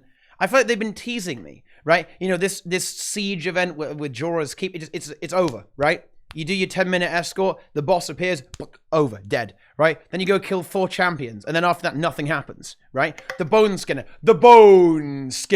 right? He's a random champion that is like borderline unfailable, who doesn't even do anything, right? Like, they have fixed that a little bit. It's a little bit, he actually does do his mechanic sometimes, but it's just, it's not what it should be. Right? So maybe something like Drakkar can actually make open world much more interesting to the, instead of just being a pretty game to look at and be a spectacle, maybe it'll actually have some gameplay and it'll actually be hard. Like, I mean, it was rumored that it was just as hard as Triple Trouble, right? Or on the same level as Triple Trouble. That would be really interesting, I think. And maybe, thinking about the Boneskinner, actually, I think maybe the Boneskinner will take center stage in the story in episode 2. And that's how we'll see the second boss. And then that story kind of evolves and ends in episode 2. We've kind of seen the Boneskinner. I wouldn't actually be opposed to that because I really want justification for that Boneskinner. They can't. But if it's all Drakkar, then I don't know where they're going with this. This is another massive issue that ArenaNet have. They don't have time. Like, I actually don't approve that they've already introduced another plot line, right? They've already got 2 storylines going, right? The Bangar shit, and then you've got the current stuff that we're dealing with in this episode, right? Like, you know, like kind of organizing our plebs, right, to deal with all this stuff on the map, right? And with a didn't they imply that Banger and his group got eaten by Jormag already? Or did I like misunderstand that? Well, you know, Ritlock wants to go ahead and find Ryland, right? He wants to go and do those memes, right? And then I thought they were kind of setting up Banger to become like the end villain in a way, you know, like, to really go big there, or at least have him corrupted and turn into the, you know, those icy char we saw in the trailer. He will, right? Yeah, I thought that was already like a given. They're just ahead of us. But I mean, we didn't have, like, this is what I'm saying, like, you know, with the stuff like the Boneskinner, right? We don't have time for this. When we've got like an hour of story content per episode, you can't have this many storylines. Like, this is something that's plagued Guild Wars 2 the entire time. Because look, too many storylines. Wait, backtrack a little bit, because it's not really 2 different storylines. We're just trying to catch up with the group. You can't really be interacting with the same group all the time, right? You can't be interacting with his army without all of a sudden just resolving the issue really quickly. Like, Ryland gets back to us in episode 1 before he's even really been gone, or Banger gets, I don't know, beaten in a story mission, and let's run off again, team, till the next time. It's true, but there's got to be a lead up, and this is just, I'm just seeing this as a lead up. I kind of feel really seeing the issue there. I see this map as so totally separate from that plot, though, right? It's like a completely different thing. Well, it is and it isn't. Introduced we to get Jormag. We get sidetracked. We had Bangar, and then we now get introduced to Jormag. The Boneskinner is a completely separate, just like sideline thing. It's not even part of the main story. That's just a theory from my side that it might take center stage in episode 2, so that we resolve that as well as him being a minion that follows Jormag. We know that. We don't exactly even know where. What the hell's his name? Bangar went. Ritlock talks about clearing a passage or scouting a passage, and that's kind of where it leaves us, right? So that passage will be the second part of the map, I guess. There's a door. I don't know if you guys have seen it. There's a door in the forest. Nice passage. There's actually 2 doors. One of them kind of weirds me out, because the other door is right next to the strike mission. As if there should be another strike mission entrance. Well, there's some interesting data mine stuff, right? There aren't 3 arenas for the strike mission. There's 4 arenas. There are 4 different arenas for the strike. A lot of this stuff has been data mined and leaked. Yeah, what was the third one? Like but that was an unfinished one, right? Yeah. Oh, I mean, episode 2. Hey. Yeah, potentially. Yeah. Yeah, that might actually be. So one strike mission, maybe. Huh. Yeah, could be. Right. So some of that stuff is happening there. Oh yeah, it could be a story boss as well, some kind of story encounter as well. But then again, that could be recycled into a strike mission, right? So it could be there could be some other stuff, or a raid wing. Yeah, like Raven Sanctum Wing 2. A one boss raid wing, a one boss wing. It's just they give us what we asked for. Yeah, I'll take it. Yeah, I'll take that shit. It's awesome. Yeah, a Nixia, dude. Let's get some action going on, man. Action is coming. Let's go, dude. Give us some failure. Yeah. I think one of the reasons why I appreciated the duo bear so much was because we wiped very, very quickly on it. I was like, oh, right. There's something to be wary of. 10. I think we were 9 at the time, actually. But yeah, we wiped through it. Because nobody thought, like, none of us thought that my experience was this. Okay. Everybody focused on the bear bow. Yep. And I'm like, same. They come together in the center. We should probably DPS them down at the same time. And the rest of the group was like, we're just going to ignore you. And we kill the bear bow, and then the other guy enrages and kills everybody. The end. Yeah. Okay, let's go again. And then I said, I told you we should have killed him at the same time. Nobody wants to listen to things. So I did it. I did the strike for the first time this morning, and my experiences were like the 2 exact opposite ends of the spectrum from each other. First, I joined a public group, just like hit the public button. Got put in there with a bunch of people who the UI is really bad. You can't tell if you got 10 people or not. You look around, people are all carrying like pearl weapons that they just bought from like the trading post when they got their exotic gear. And then we wiped in like 2 minutes with me having done like all the damage. And I'm like, okay, no, this is not going to happen. So I left. Then I joined an LFG group that had 3 firebrands, 2 of which were heal brands, just spamming Aegis and blocks and heals. And we got the first one down to 15%, got the second one down to 15%, and then brought them together and just killed them. And it was like, didn't even have to like think about anything, just face roll. So like so it's almost impossible for a public group to kill this boss, but it's just as face roll as the first boss for even like a semi-organized group. Yeah, but it has to be semi-organized, right? Like using a healer or using some kind of like mitigation or sustain something. At least we have to think about something this time because the boss actually targets players. It's a step in the right direction, but it's still easy, and we still did it in the second try. But I feel like there was a lot of value this time around. To me, just getting that point of failure, like we knew that it could fail, and I don't get that from like open world bosses. That was the issue that I was saying earlier. With the other strike mission, right? Ice Daddy, or like that as well. It's unfailable, right? It's just completely unfailable. Instantly, you go in, you wipe it, it's done. Like the open world Ice Daddy, first try, done. It like there's no threat. But all of a sudden, in this one strike mission, the first time we went in, it felt like there was just enough threat that I was interested. I was hooked. Yeah. Winning doesn't feel like winning unless you can fail, right? It just doesn't feel good. Exactly. If you can't lose, you can't win either. Yeah. And I didn't see it coming either. I didn't see the enrage coming either, right? I knew that they would probably enrage, right? But how many MMOs have you played? Well, no, I knew it would enrage, but no. But I didn't think it would matter. Right. Here's the thing. I thought I'm playing Guild Wars 2. Look, enraids barely matter, right? Like, why would I expect an enrage to matter in a strike mission, right? Fair enough. I didn't expect it to enrage and kill everybody. I thought it would just resurrect the dead one. If you killed one without killing the other at the same time, I figured that there would be a small time window and it would resurrect the dead bear. That was what I expected to happen. That's but not instead exactly we get a massive increasing tick damage. Right, yeah. Every 5 seconds. It just increases. It's crazy. And I'd like to say, too, like, World of Warcraft has a number of one-boss raids that are done really well. it's having a one boss raid doesn't mean that it's going to be shit content. No. It doesn't have to be anyway. You can make a great encounter. I don't think that's really a fair statement to think that just because some of us advocate for a one boss raid so that we could have raid content a little bit more frequently, that it's necessarily going to be shit content. I mean, I'd take a Kadim fight. I'll take it. Yeah. Just solo or one Kadim or Kadim 1. I wouldn't have minded if that was a. I would argue. I like that. I like the way that it's structured right now. The raid is. But if it was a boss on that far, yeah.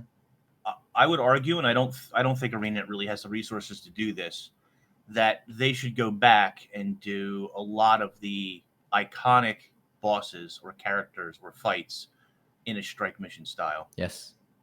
Dragons should be strike missions. They shouldn't be this story nonsense, whatever.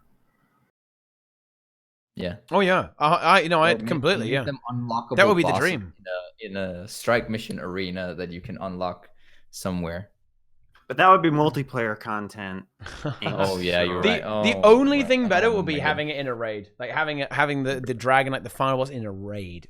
Ooh, that would be so fucking good, man. Oh, that would. People would not be happy with that. Raid, but just think how good Balthazar would have been if it was a raid. Yeah. Oh man. How dare Balthazar, you? Zaitan, Madremoth, all behind the so raid. How fucking dare you, good. sir? That would How be so dare good. you? Yeah. So to kind of to bring this back to the issue, I think we've done enough. I mean, this madness lies down this road. I think. Like, what do you guys think about the future of 5-man content in Guild Wars 2? Right? Isn't that weird that there's no 5-man content in the game? Like no new 5-man stuff coming out. Are they going to do like a 5-man strike mission maybe at some point? Unlike you guys, I don't think Fractals are dead. I do think they're working on them. I just think they're going to be like more like Siren's Reef and the dwarf one, like where it's like Juramag, aka Teapot, has convinced me that Fractals are dead. He's whispered in my ear, and I believe him. I think like boss-driven ones, like 99 and 100, are dead. But I still think we'll get more Fractals. They're just going to be like instance, like movement-driven rather than boss-driven. Wait, how long has it been since the last Fractal? Dungeons died. Fractals are dead. 5-man content is just dead. Like 320 days at this point. Siren's Reef. When did Siren's Reef come out? Because that's the last Fractal, right? Let's see. January. Wait, it really came out in January? Yeah. Oh my god, dude! Like, this is the thing that really blows my mind. Like, and this is when I completely agree. Like, when I was being a little bit devil's advocate at the start here. Like, imagine an MMORPG with like one dungeon a year. What? Yeah. What? 5-man content, best content. Changed my mind. Yeah. It just doesn't make any sense. Plenty of story though. Plenty of story. Plenty of story. If no update, dude, the only thing that's deader than that is like fucking world versus world. Like even PvP gets more updates than Fractals. It's actually real. What? That's insane. How is that possible? Yeah. Oh no. Yeah. Oh no. I'd love for them to return to dungeons. I would. And the shocking thing is that Fractals are popular. Like, yeah, loads of people do Fractals every day. It's not like raids where it's like a 5% of the community like raids on a semi-regular basis. Like, Fractals are broadly popular across like all levels of skill in the game, and they're still not like putting resources into it. Like, what?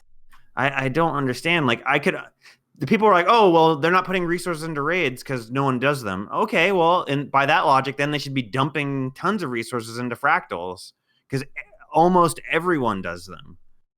Like, so I don't buy that. If that logic works for one, it's got to work for the other, or it works for neither. Like, maybe they just feel like it's in the right place and they don't have to develop it because people are still playing it. Yeah, but you can't do that. Like, it just doesn't work that way. Like. No. If stuff isn't actively being developed, then it gets the perception that it's legacy content, and it gets the perception that it's dead. Like dungeons, yeah, people could still do them, and they're like finished. They're a finished product, I guess, but people don't do them because it just has like this like it has the smell of dead content. Like, even though it's fairly rewarding to do them if you actually do them efficiently Yeah. as well, right? Like, yeah, people still don't do them. The smell of dead It content. feels Yeah. it smells dead. Yeah. That's the way to say it. No, it's true. Yeah, and it is a little bit silly, right? Even though the content is perfectly valid, like the only way you keep people around, you keep people interested, if you know you give it a lick of paint, you actually give some updates, right? That sort of thing, right? You do, you need to have that in there, otherwise people just like fall away from it. It's the same way that it's the same reason that raids kind of suffer as well, right? It's because it just feels dead, right? It smells dead. Yeah, you can feel the the diseased flesh just like falling away from the game mode, right? It's Buffed DE yeah. took away all of that. Oh, that yeah. potential hype. Yeah. Damn. But I feel like it was paraphrased, but it did the right job of like hitting home the fact that fam, we ain't getting it.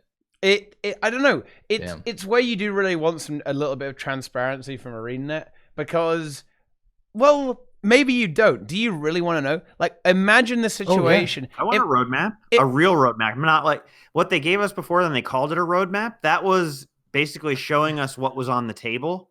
It wasn't a roadmap. I want them to actually tell us where they're going. Yeah, I want a roadmap that goes, it's going to be this, then this, then this, leading to this. Like, and that, we're not developing this, and this, but instead we're focusing on this specific thing. Anything not on this flow chart future is not being developed. Like that would be nice. I would love for them to tell us if Fractals were dead. Like, just say it. If you say it, that's fine. It's perfectly fine. Transparency. Just say it. I know, but Here's the thing, right?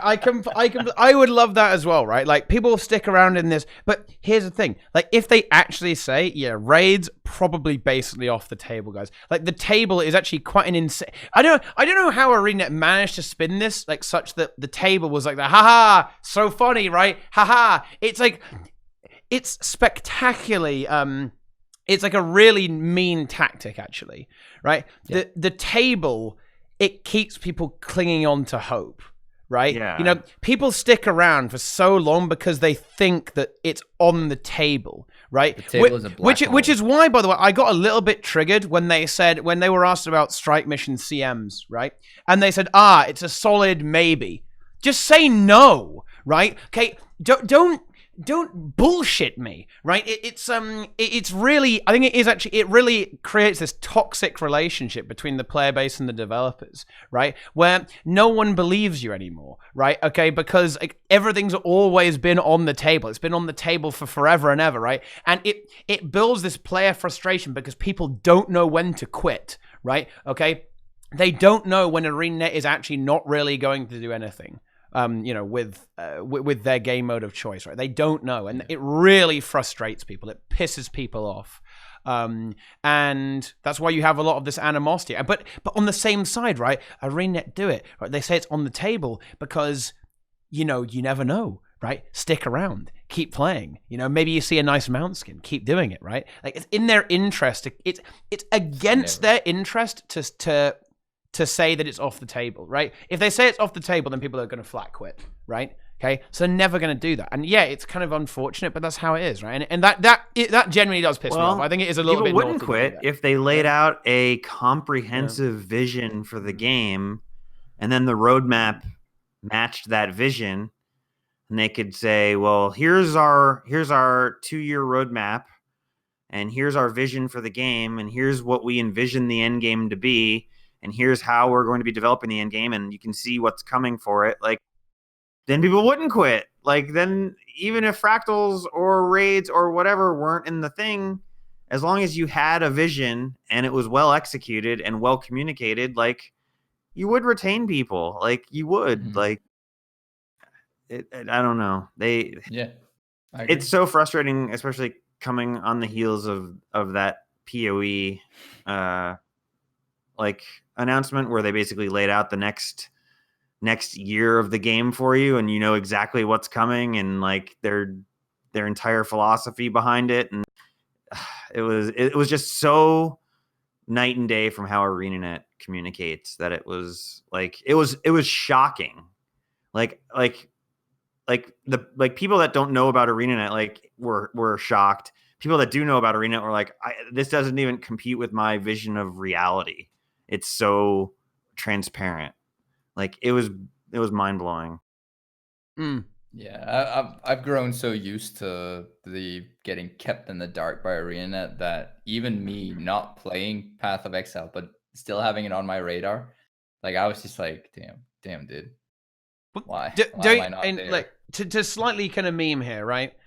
Do you not think that the obscure future kind of makes the game look a little bit better though? Like if you actually peel back the veil, doesn't it look horrible?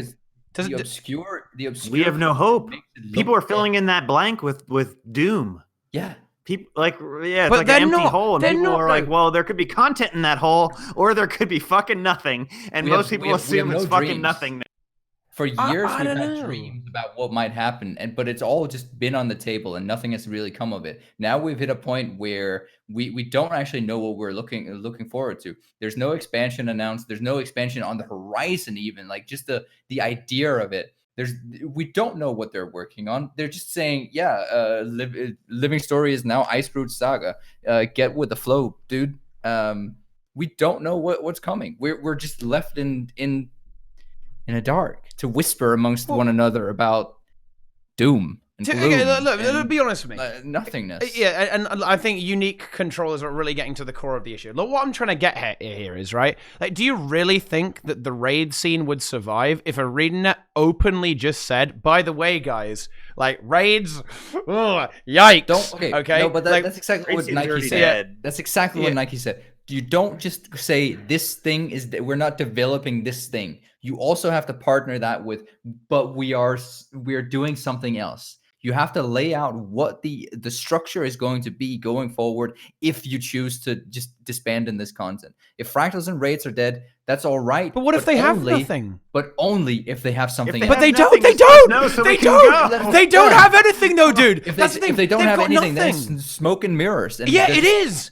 They're just taking us from. They're taking you for a ride. Yeah. They're relying on people's goodwill and optimism. They absolutely are.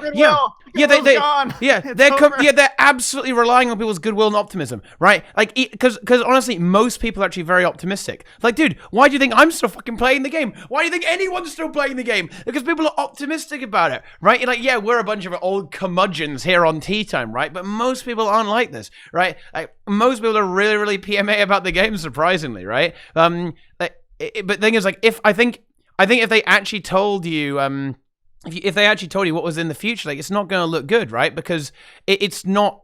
They have no ability to sell you. It's just how it is, dude. Of the future, because their vision of the future, is directly in opposition to what a lot of the unhappy player base actually wants, right? Like, so that's what you're saying. The customer is wrong. No, the customer is right. It's just that like a small percentage of the customer is not liking what ArenaNet is selling, right? They aren't it's like, I don't know, like is it a small percentage, Teapot? Let's be real here. At this point, I don't know, dude. I don't know. Like, even the casuals were rebelling after this patch. The casuals were flipping out because they didn't have hearts. Like, they were pissed. There was no heart content. They were freaking out. I know. I mean, it grows. It's growing because the unknowingness, that feeling of what's to come. Do most people care? It just grows. Nobody knows. Do you think a lot of people are actually are bothered by this stuff? Like even the subreddit was actually 50-50 on this. And bear in mind, the subreddit is going to be biased to people who do care and do actually get upset by this. There was actually a pretty solid way to make a statistic on what the spread was, and it wasn't 50-50. Did you see the meme wars with the birds and whatnot? The negativity won, didn't it? Like exactly by a large margin. Yeah. So I'd say it's more like a 70-30. But that's the subreddit, though, right? Like, what about the people who never go on Reddit or never even go on the internet, right? You just play the game. Yeah, but they only count as like a tenth of a human for their vote because they play with like a one-button mouse and like they knuckle drag or like their face across the keyboard. Like they don't count. Those people are going to play the game indefinitely regardless, or till they just don't come back because they forgot the game existed when last time they logged off. Like, do we really want to bring that into the conversation necessarily? Or do we want the people that are interested in playing the game long term, interested in the end game content, Oh, interested in it's like whether pushing- ArenaNet's interested, not whether we're interested. We're interested in having the Yeah. game have like gameplay. I mean, yeah, but we were and be talking a about multiplayer like game. community Like that would be satisfaction. great.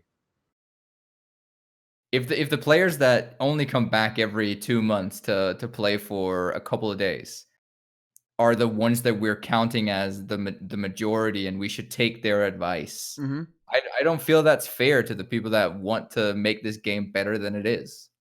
I mean, Do you feel? I do feel. I actually think that the direct. I think a game like that Guild Wars 2 is becoming is like absolutely inferior to what it could be. But I don't think ArenaNet is particularly concerned about making like the best game ever made, right? They just want to make like a story game, which like they're not. No, actually no. That was very badly. That was extremely badly phrased. You know, I will say sorry to ArenaNet. Okay, ArenaNet partner, by the way. What they don't care about is gameplay. They care about the story. They care about the world, right? They care about the online world and the story. They don't really care about the gameplay so much, right? Which obviously we care about, but it turns out that most people don't care about gameplay, right? And I think this is really borne out, not just in gaming, but not just in like Guild Wars 2, but in like every game. Like no one gives a shit about gameplay. Why do you think like regular retail WoW is like brain dead right now, unless you want to play Mythic, right? Well, it's because most people don't really care, right? They just want to they want to get some purple items and get the dopamine hit, right? And then just like play through the story and look at some fancy cutscenes, right? Like that's what it turns out that everyone is like this. But, okay, they're gonna get that fix regardless, right? Even if the game is pushed in a more positive end game direction, those same people, the casuals that you're talking about enjoying just the open world, they're still gonna get their fix, right? It's not like it's only raids from here on out, right? It's just maybe a raid every 6 months. Or every other release, like you said a couple times ago. It's not like we're completely taking that away from everyone, right? That's not our intent. We're not trying to say don't make this a story-driven MMO. We're just saying maybe you could also do some other cool shit on top of that.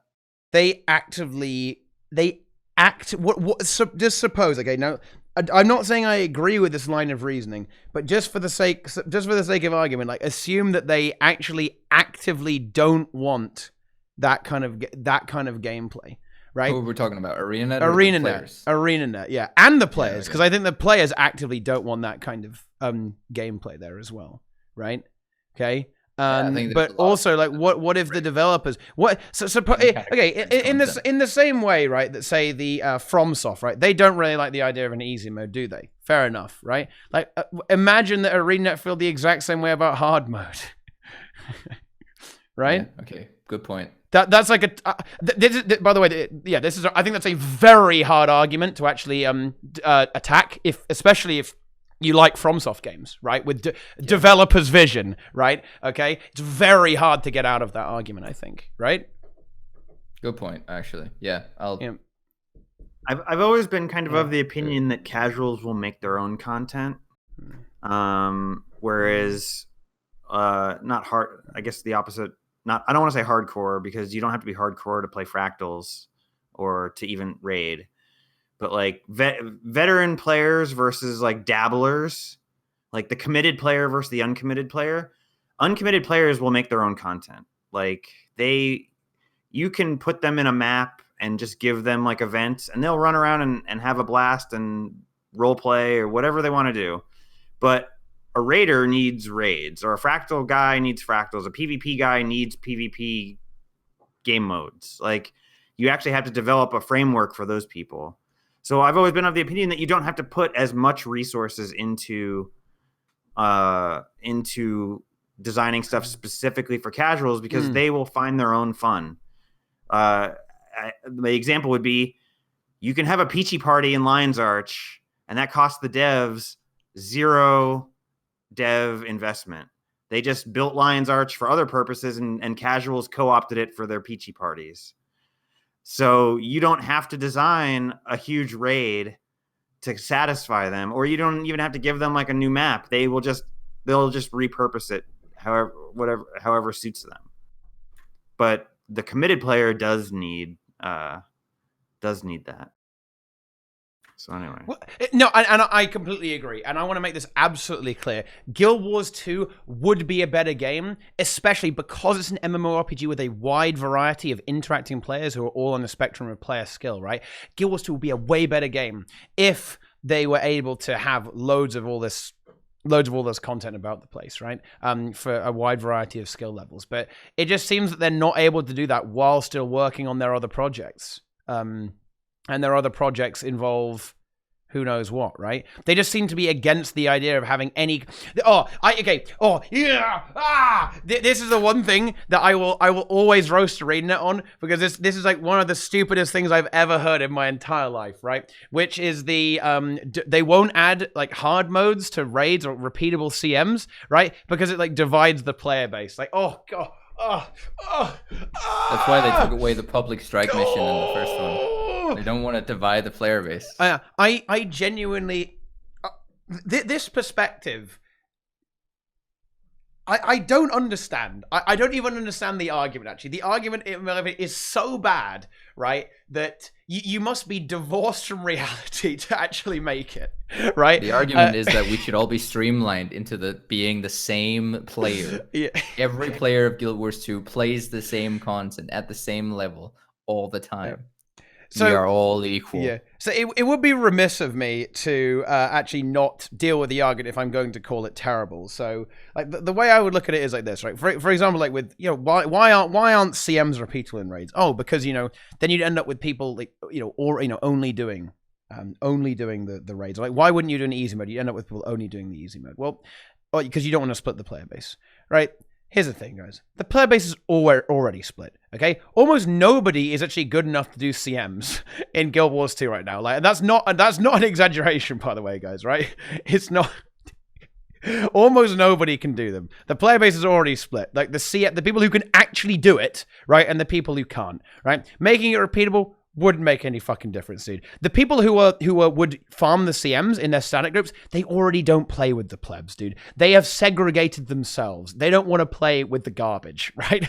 Okay, they don't want to do that. And as for the easy mode stuff, the player base Did you just call casuals garbage? Yeah, human garbage, or the whole lot of it. Like human garbage, right? But anyway, like the people who can't do raids that you could add an easy mode, right? For the easy mode people, right? They're already separated. They just don't raid. Right? The player base is already divided 90-10 into raiders and non-raiders. It's already been like, riven in two, right? By this toxic game mode, right? So you wouldn't really be dividing anything. And yeah, sure, some people would only do the easy mode. And honestly, maybe even some people would kind of drop down into the easy mode. But I don't know, unlikely actually. I think people would want to stay there for the higher rewards. And hell, maybe you'd even have some upflow, right? You'd have people get it, want to say, oh, these raids are pretty good, right? Which is what they're trying to do with strikes, right? And I guarantee you that strikes will probably have had a little bit of that effect, right? I think some people go, dude, this isn't so bad. These Coden, easy. I'm gonna go do Veil Guardian. Then Veil Guardian. Nobody does that. No. You think nobody does that? Not everyone. They're just gonna stay on strike missions. I think very few people do that, but I can kind of see such a small turnover rate. The scum will rise to its proper level, and it won't get any higher than that. That's all. Dude, that's all there is what to the it, dude? yeah. The comments on this TeaTime, holy shit, boys! This is And that could mean I had a fantastic comment on my stream just when the thing came out, when the strike mission came out. Someone was really hard arguing that he just didn't want to interact with the toxic raiders, like strike mission. Like he was just gonna stick on strike missions. Strike missions are good because then just hit public and you'll avoid all that. That was the argument. That was all there was. Public in strike missions are more toxic than the LFG'd ones. Let me tell you. But that's because all the casuals, like you've seen it, Nike, in like what's it called, the Auric Basin, the toxic the hardcore casuals. They are the most toxic players in this entire game. They will scream and shout at you the worst profanities for doing something that isn't aligned with the mob mentality, like taking down South. And one burn. Dude, one burn, yeah. So yeah, I mean, it's the same as strike missions. Public join, you're gonna get the most toxic individuals because they're the hardcore casuals. I mean, I don't know what else we were expecting. Oh my god! I haven't seen the strike mission guild recruiting yet. What am I That'll doing? be boys? that'll be. It My won't be strike long, mission but guild we'll see. died like day Yeah. 2.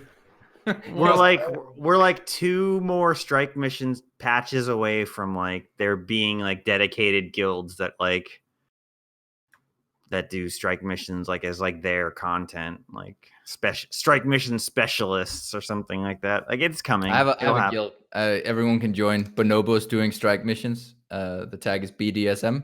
Y'all are Oh. welcome if you Oh. don't suck at the game. Yeah, easy. Oh. Just apply. The guild is already dead. It died. Day 2 Gachigasm? after Icebrood Construct because Wow, nobody cared. It was too lasted hard. long. It was too hard. Yeah. It was too easy. Yeah. Yeah. That's good. Well, no, dude, this is the end game. You remove toxicity by making. Oh, you know what you do? You know what you do, guys. Okay. Omega take here. You add a henchman and heroes from Guild Wars 1, right? Then you never have to interact with any other human being. Therefore, toxicity is dead. Okay. Boom. I'm calling it now. If the game will be dead if we ever get that. What? Dead. Hard dead. What? That I'm is calling a it sign of now. the If they future. ever add that, it will be monetized out your butt. Yeah. They will Sell quadruple me monetize it. mercenary hero packs in Guild Wars 2. Sign me up. I want 8 Nikes running around identical Oh. looking. Just All Yeah, running bro, meta that's- builds. Meta 8 builds. Nikes doing Axe 5 spinning in your face. Yeah. Yes. That's big. Now, just out of interest, actually, do you think there was a really major kind of like downtrend in social interaction in Guild Wars 1 when they added the ability to run with 7 100%. heroes? Do you think it was actually? Do you think that was a big detriment to the game, adding 7 hero setups? I was No. a casual. They made I the was game a casual better. player at the time of Guild Wars 1. I was just a kid. I already barely interacted with people. When Henchmen came out, I was done. Like I never interacted with another person in that game. Ever. Like it was just done. That sounds like Guild Wars 2 now. Yeah, exactly. Yeah, like slowly turning but, there, right? But it was like so much like it was so much worse in Guild Wars 1 because you needed healers just to do the story. So if you didn't have a friend who was a monk, you had to pug monks. And not only were they the worst players imaginable, but they were also like very entitled at the same time. Yeah, because they're a monk. And and everyone who played Guild Wars 1, like vanilla, like Prophecies, Guild Wars 1, has a story of like getting completely screwed over by a monk and having to like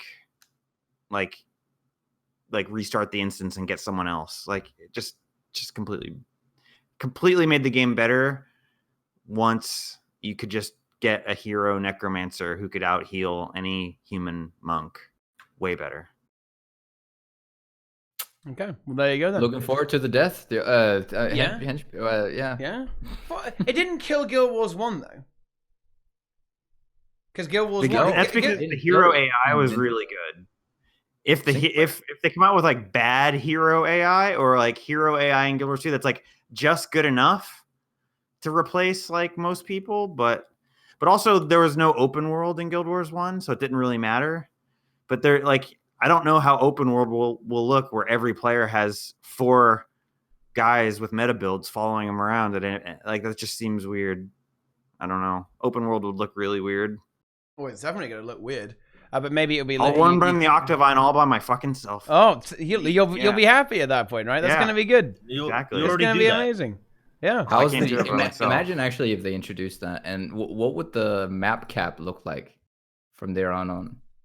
Like, say we have Everybody would get their own. The general map cap is like 100 players on a map. Say you add 2 heroes to every I player. think it's less than that. I think it's like, I don't know what it is, but it's less than 100. Yeah. But let's say that you're all of a sudden just gonna have 300 entities on the map, all attacking at the same time, or are they gonna cut it down even further? You know what? It really to make depends I would on. suspect you're only going to get everything's gonna die hero. like that. I would guess you get 1 hero would be my maybe So 2. If you get And the second one available on the gem store. Like you get one If you hero, get one for free, hero- like, on the gem store. Yeah. If you Too get real, one man. hero, then it might not be that bad if they use the same technology they do with Bram in this episode. Yeah, Where and you're Benji the in only chat one who When pointed is sees he the out. going to be hero. attacking? Guild Wars 2 was originally designed where you're supposed to have a henchman, like with Right, you. yeah, Like, yeah, yeah. that got scrapped early on, but Can I just say the whole thing about Braum? There's a lot of people saying this is new technology. We saw this all the way back in season one of the first episodes of season 4 with the Right, but- little critter that was following you around. Yeah. The difference is that apparently, according to them, the new part of the technology is not that something is following you and that they're phasing it out for other people, but that the thing that's following you can actually interact with the fight and use the skills and resurrect Right. you. And I haven't actually seen how that Blah, blah, that blah. really works out because I saw Braum like Yeah, well, toss the there has shield to up all the be- time, pushing. there has to be back. fighting in the story How's for that that for you to see that. Yeah, point taken. But Yeah, it like, was great when I don't I- see any Ravens just popping a Guardian Shield 5. when No, I you don't raptor all see the the other mobs together Ravens. and Bram knocks them away with the Yeah, it's shield, I was fucking like, oh annoying. man, this is great. I love this AI. So Thanks, annoying. Bram. It's the worst. It's the worst skill to give an NPC ever. A knockback. Go away. Just Ranger 5 with or Ranger Yeah. Longbow with no 4. control. Ah, Jesus Christ. it's good. Point blank shot. Yeah, for so dead. what's interesting is that other players around you won't see that your Raven is doing anything. It just looks like a Raven to them. But what which what probably happens Well, with the enemies wouldn't then the that get time knocked warp? back? Wouldn't the time warp on my Raven like buff 10 people? Like it should. No, well. Oh yeah, what? How does that work? Actually, that's kind of an interesting thing. Actually, it's a bit of a weird meme. I would love a personal healer, like a personal water Ellie. Yeah, just like Yeah. and splashing you. a personal boon chrono just following me around. I- On a quickness bot, yeah, It's gonna- easy. Wait, wouldn't Firebrand be better for that though? Like Chrono is I think would be maybe a bit trickier for an AI to play. Like Firebrand Yeah. is like I'm way sure. easier. Chrono. Give me a firebrand. Yeah. Just Well, I toss out. I think it's very. I don't know if they. This is why this might be a little bit on the unlikely side. Like actually developing an AI that could effectively play Guild Wars 2 is very difficult. I think, right? Because you have to deal with 3 dimensions instead of just Guild Wars 2 is effectively like a 2D game in a way, right? You didn't really have to consider up or down, right? It was just there's no jumping, right? So like it'll be a bit tricky for the AI to kind of figure out how to do it, right? How to Makes actually me so sad to be complicated- talking about this. Not gonna lie. How complicated Like, were oh, henchmen? They were really good at using their skills properly after a couple iterations. Yeah, they were big brain actually. Like healer henchmen Because- or like mesmer henchmen were like god tier, like really. So good. for a while now, we've had those consumables that you can, and there's a new one in this map. You can get a Raven, but we've had those consumables that last for a short period of time that gives you an extra minion. Mm. Now that AI is not as good as probably a henchman or something was, but it's probably not that far off. It's the same tweaking. AI that they've been using since, like, for just enemies since the spawnable fire elementals were put in. I mean, it's a 5-minute enemy or 5-minute lasting mob that just spawns one attack and auto attacks. The Raven gives you swiftness, by the way. It spawns, gives you swiftness, and then every, I don't know, 30, 60 seconds, it gives you more swiftness. Insane. That's big gaming it. right there. It's just a ranger pet. Oh, it's good. So imagine having more of those, more ranger pets, but Yeah. uncontrollable. Loads of them. Just like a massive, just a complete menagerie of them just following you around. Mm. They're all over the place. Yeah, because of all the Minion the mons. 3-dimensional options of Guild Wars 2 combat system, I would imagine that if they do implement it, it'll be more like henchmen than heroes. Like they're not going to let you customize the skill bar. It'll be like, here's your warrior hero. He has 4 skills, and since he only has 4 skills, we can spend a lot of time making sure Yeah. that the AI knows how to use just those 4 skills. Otherwise, it won't understand how to And play your well. build, right? Right. I don't want any of this. Yeah. I want a guild. Dude, I want hey, people in the game. Hey,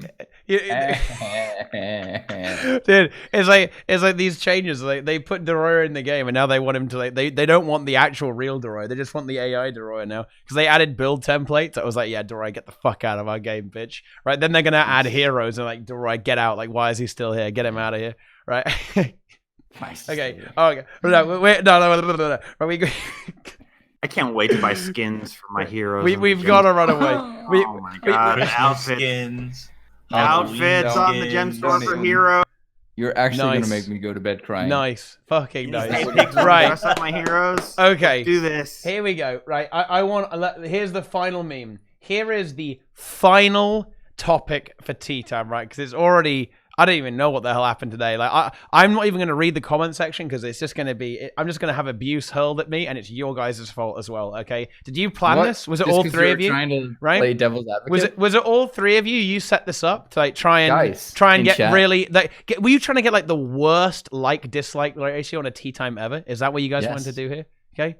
Right? Because no, and it's not because I'm devil's advocate. Guys, It's the opposite. Okay? Don't forget to call Teapot a white knight, even though he my was God. just No, he dude. was just playing devil's advocate all throughout this, this is and the he thing. didn't mean any of this. Everyone's going to be mad, dude. Like, everyone's going to be mad because there are loads of people who watch the YouTube who really like the game. They're going to see you guys complaining about it and, like, dislike the video, right? Then all the people who hate the game are going to be watching it and they're going to say, what is this Teapot idiot doing defending it? They're going to dislike it. It's got, like, 100% dislike ratio, dude. Never seen before on TeaTime. I don't think it's that bad. Here's I the don't thing, think it's guys. gonna be that bad. Here's the thing. I win either way, guys. Because if you like or dislike it, it's more engagement, right? That means the algorithm promotes it, and I win anyway, right? You can't beat me. There's nothing you can do, right? You lose. Everyone, I win, right?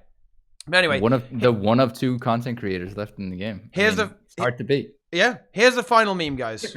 Here it is. The Icebrood Saga has arrived. Okay? It's fresh. It's new. No. How yes. long? How long will it be before we actually see a measurable change, right? Okay, and something is different within Guild Wars 2. Like, when are we going to see something new come along? Like, how long is it going to be before we feel like we're playing a different game? After the season. And what do you think that's going to be? What are they going to hit us with? A new game. A new game. I think I'm on that side actually. Like it would people are always talking about expansions. I'm not seeing it. Right? Okay. I love for that. Don't get me wrong. They can barely develop this game. There's not going to be a new game. I don't know what you guys are final talking about. X-Pack. I'd love for there to be a final X-Pack, but I would not be surprised if the Icebrood Saga is the final, the finale, so to speak, and then we actually go into maintenance mode and they move all of their resources over to the production of something new. I would not be surprised. I don't want that to happen at all, for the record. But yeah, currently it seems like the gem store is milking us for money to fund something down the road, and we don't know what down the road is. There's no inclination of what will happen after the Icebrood Saga. So I don't feel like it's all that off for me to say that this might just be it. I just don't feel it. Fair enough. I'd love to be wrong, by the way. Please remind me in 1 year. Okay. When I am wrong, please. Okay. Yeah, we'll do that. All right, Inks, lay it down. What does the future hold for Guild Wars 2? I want your prediction. I want your take. Okay, I want the hot take, and I want energy. I want action now. Okay, when do we see something new? Oh, energy. Okay. Actually, Wooden Potato said a couple of months ago, and I kind of agree with him, sadly enough, that the future is that they're going to story out the rest of the dragons. So you've got Icebrood Saga with Jormag. Then you've got, I think that we might see an expansion with Bubbles McQueen's or whatever his name is, and then finish with the Firebrood Saga, whatever the hell Primordius calls his minions. And then that's it. Full maintenance mode, and that'll give them like 3 years to launch their next title. Okay. Guild Wars 2 2. What the hell did Immortal on? Don't you have a phone? I don't even know where my phone is. Everybody has a phone. Don't you guys have phones? All right. Okay. And then Nike, what's going down, man? Like, what's your prediction for the future more of the living game? story. Then I actually think we will get an X-Pack because there has to be a light at the end of the tunnel. They're not just going to say living story season episode 6 is over and then turn the lights out. Like, that's just not going to happen. And if they go right into season 6, like everyone will quit. All the casuals will quit. Like, they can't even handle that. So there has to be an X-Pack. It's too soon for a new game. Like at the end of this season. So whether that be Guild Wars 3, that's not coming at the end of this season. So it's got to be an X-Pack. You know, you guys said earlier. Wait, just a second, Inks. I want to point out one thing apropos a new game. I'm not saying that after the season, immediately after, there would be another game. I think what the situation might look like is that they take everyone from Guild Wars, everyone who's developing on Guild Wars, and put it on a new project, and then we're looking at like years of nothing before a new game. That's real maintenance mode, deep time maintenance mode. Exactly. That's the situation that I could foresee happening. Because something must be happening. Not a game like in 2 years or something, but like 5+ years. I don't know if they have the cash for that. No. Speaking of to do that, but they can't shut down the company. And if they don't see any future in Guild Wars, obviously there is a future in Guild Wars 2. Definitely, it's still making a lot of money. It's still a very profitable and popular franchise. They're not going to just abandon it. But it's a question of like company side. Do they want to work with this for the rest of their career? Is this the only future for ArenaNet? Is that Guild Wars 2, or are they going to try to branch out? They're definitely going to try and branch out because they just. I think NCSoft just kind of strong arming them to do something. And it will definitely be a while. But I mean, ArenaNet must be doing something because of this recent, like really big, like over $100 million invested, right? It wasn't in ArenaNet. It was in NCSoft West. West, but there's something to be said, obviously, about NCSoft now having moved in with ArenaNet. So who knows? But there's no official word that it is going to ArenaNet. I mean, that investment could have been to like port Lineage 2 to PlayStation, like for the Western audience. Like that's what like those investments could all be. It has nothing to do with ArenaNet necessarily. It could easily just be like porting their Korean games to consoles for a Western audience. It's true. It could be a lot of different things. We don't know, of course. And this is why I think I'm on Deroir's side here, right, with the kind of new game meme. Like, I think that maybe Guild Wars 3 was one of the projects they've been working on. Everyone knows that ArenaNet don't really like working with Guild Wars 2 anymore. The engine is a fiesta, right? Okay, it takes them like 3 years, 10 years to do alliances, or rather more like 2 years to do alliances. About the same time to do Swiss, right? It's just not good, guys, right? It's not good. We know they want to do something new, and I think they do. I know. I really am really undecided. Like, would they do a single player game? I don't know. Maybe they would, right? But then again, like, they're known for MMOs. They're known for Guild Wars 2. I think stepping away from that franchise is very, very difficult, right? Like, as if you're a company like ArenaNet, especially when their reputation has been. Like, if you look at the media about ArenaNet, they've had a bit of flack, right? You know, over it's been a rough year, right? It's been a little bit of a rough year for ArenaNet, hasn't it? But yeah, and what Bramman is saying here, something that I've talked about previously, like having like a relaunch, like kind of bringing ArenaNet back to the forefront, like really dropping some big bombs is exactly what they need to do. And maybe they could deliver like a really good expansion and then go on to make their new game, like kind of a hybrid of those two things, like having an expansion team. Some of their team making an expansion right now, and they drop that shit, and then after that, boom, they lead into Guild Wars 3. That would be like a really good way of doing it, I think, especially if the expansion was really good. But I don't know. Who knows? What scares me most about the future is I don't think that ArenaNet is going to hire anyone to manage their PR for them or their community relations. So if we figure a year and a half left of the Icebrood Saga, we're looking at like minimally 9 shitstorms between now and the end of Icebrood Saga. like 9 complete community meltdowns. Oh my god. Can ArenaNet's goodwill handle 9 community meltdowns? Everything that comes out is a shitstorm anymore. Yeah. We went from build templates to Quiznos. We went from shitstorm. Quiznos was not a shitstorm. Quiznos was not a minor shitstorm. That was not shitstorm. even. People were compared to like people were upset. Compared to build templates, the Quiznos thing was like not even controversial. Like it was just like most people were like, "Oh, that's kind of sad." A shit I think that was like sort of like most people were like, "Quiznos, really? That's sad." But like, it's not a shitstorm by my definition. It wasn't that bad. People just were confused that they were just upset that all the Quiznos near them were shut down. Right? I mean, that was the. I got 2 down the street from me that are doing just fine. Oh, nice. Inks is pay pigging Quiznos. Yeah, he is. Yeah. He's been pushing off.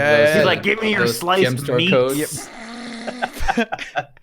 Isn't that Arby's? We have the meats. Like Inks wants to be the meat in the sandwich, dude. You know what I'm saying? Like he's like a big pay pig. Sure. All right. Yeah. Drips honey mustard down his chin. Yeah. Oh yeah. I think we'd all love to see at least one more expansion happen. The question is, will it happen? And what will it have with it? I want to cross my fingers. I want to hope for it. If it ever happens, I will be excited as fuck. I will. Would you be excited if there were no elite specs? Yeah, I'd still be excited. I wouldn't. I mean, obviously there'd be a pain point, but I'd still be excited. Yeah. I'm still disappointed in HOT and Path of Fire. So I don't really even consider them real expansions. Okay, if you take away elite specs from Path of Fire, like what really distinguishes it between like between say 6 episodes of Living Story released in one go? Mounts. That's mounts. But we've got mounts in Living Story now, right? So it's not even like that. I'm not saying that I don't want an expansion without elite specs. I would fucking love elite specs. My dream is to have my samurai thief happen. I mean, you're gonna role play. Give me that great sword thief with the fucking brawler, the 3rd type of DPS thief. Yeah, I'd fucking love that. That is my dream. But would I still be excited about the expansion happening? Yes, I would. I've always been confused if that was missing, but I'd still be by ArenaNet's expansions because every other MMO RPG I've ever played, when they do an expansion, it always comes with end game repeatable content, be that in dungeons, raids, or whatever. And Guild Wars 2 doesn't do that. When they release an expansion, you don't get any of that stuff. HOT had the introduction of raids, and that was it. Fractals and stuff, they come down later. They don't come with the expansion. Even raids anymore don't come with an expansion. Path of Fire, did that come with a raid? Actually, to be fair, Wing 5 did release pretty soon after Path of Fire release. And to be fair, it did. Yeah, it was overdue. They don't really advertise. They didn't really advertise it, though, did they? I don't think they did. No, well, the expansion. I think Wing 5 was famous, right, for like how for the promotion they did of it, right? You know, it was. Yeah, a blurry image. I don't know. When I see an expansion from another game, they have content dump, story dump. They have dungeons that are repeatable at the end game. They have new gear and new specs or a new race or new raids. And Guild Wars 2 misses a lot of that stuff. Single confirmed. So like, unless they're actually going to do it proper, am I really that excited for a new expansion? I don't know. To be honest, I don't know that I am. On the other hand, if they don't do an expansion, I don't know how you bring players back to the game, because Living World or Saga or whatever the F you want to call it doesn't do it. It doesn't bring people back. And that's why I think people really kind of overestimate the expansion. The hype is all like fake hype. Like Path of Fire was really, really exciting, but it kind of didn't, you know, that there was no meat, right? You know what I mean? Like there was nothing really behind it, right? Like there was no like content drop that was actually repeatable with the expansion. Yeah, like, in HOT, it kind of worked, right? Because you had the meta events, which were pretty repeatable at the time, especially because everyone was really fucking bad at the game. And then Wing 1 came out a month later. Yeah. Like, and blew people away. Yeah. That's what needs to happen, right? With an expansion, you need to. Ideally, you would actually drop, say, a fractal or a dungeon, right, with the expansion, like happens in other MMOs on launch day. Okay. Yes. Yeah, on launch day, right? So you can immediately get into some repeatable content, right, at the end game, and then after that, then you can release stuff like the raids. Like the raid doesn't have to come out on the same day. That would be a little bit ridiculous, right?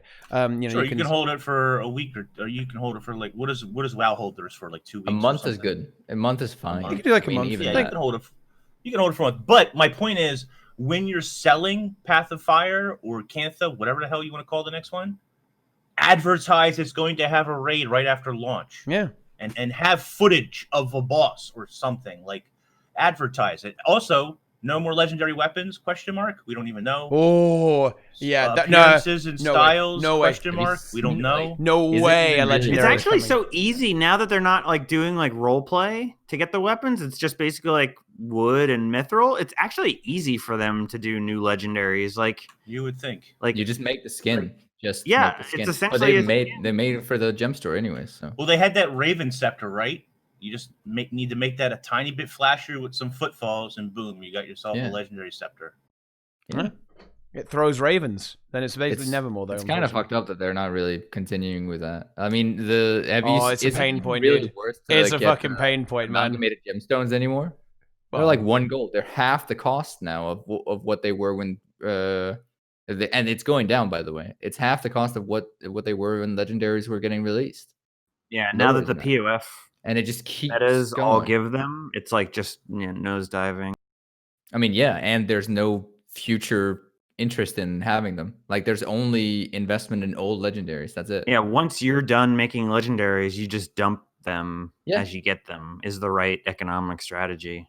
Because there's no new legendary coming out. There's no future incentive for you to hold on to them. They'll put a gold sink in some of like the ascended trinkets, I think, but I doubt we'll see legendary weapons again. I mean, yeah, like, gold sink, but like, not the. Yeah, the legendary weapons, like they were forced to keep developing HOT content for like the entire duration of Path of Fire, right? Like there's no way they want to ever do that again. Like they're probably traumatized from it, dude. But they're not even putting in in like the trinkets, or like they still have a lot of slots to fill.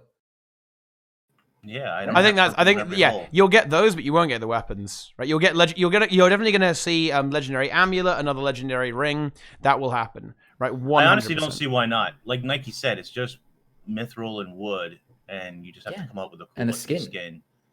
And ArenaNet's already set the precedent that they could release like 1 per episode.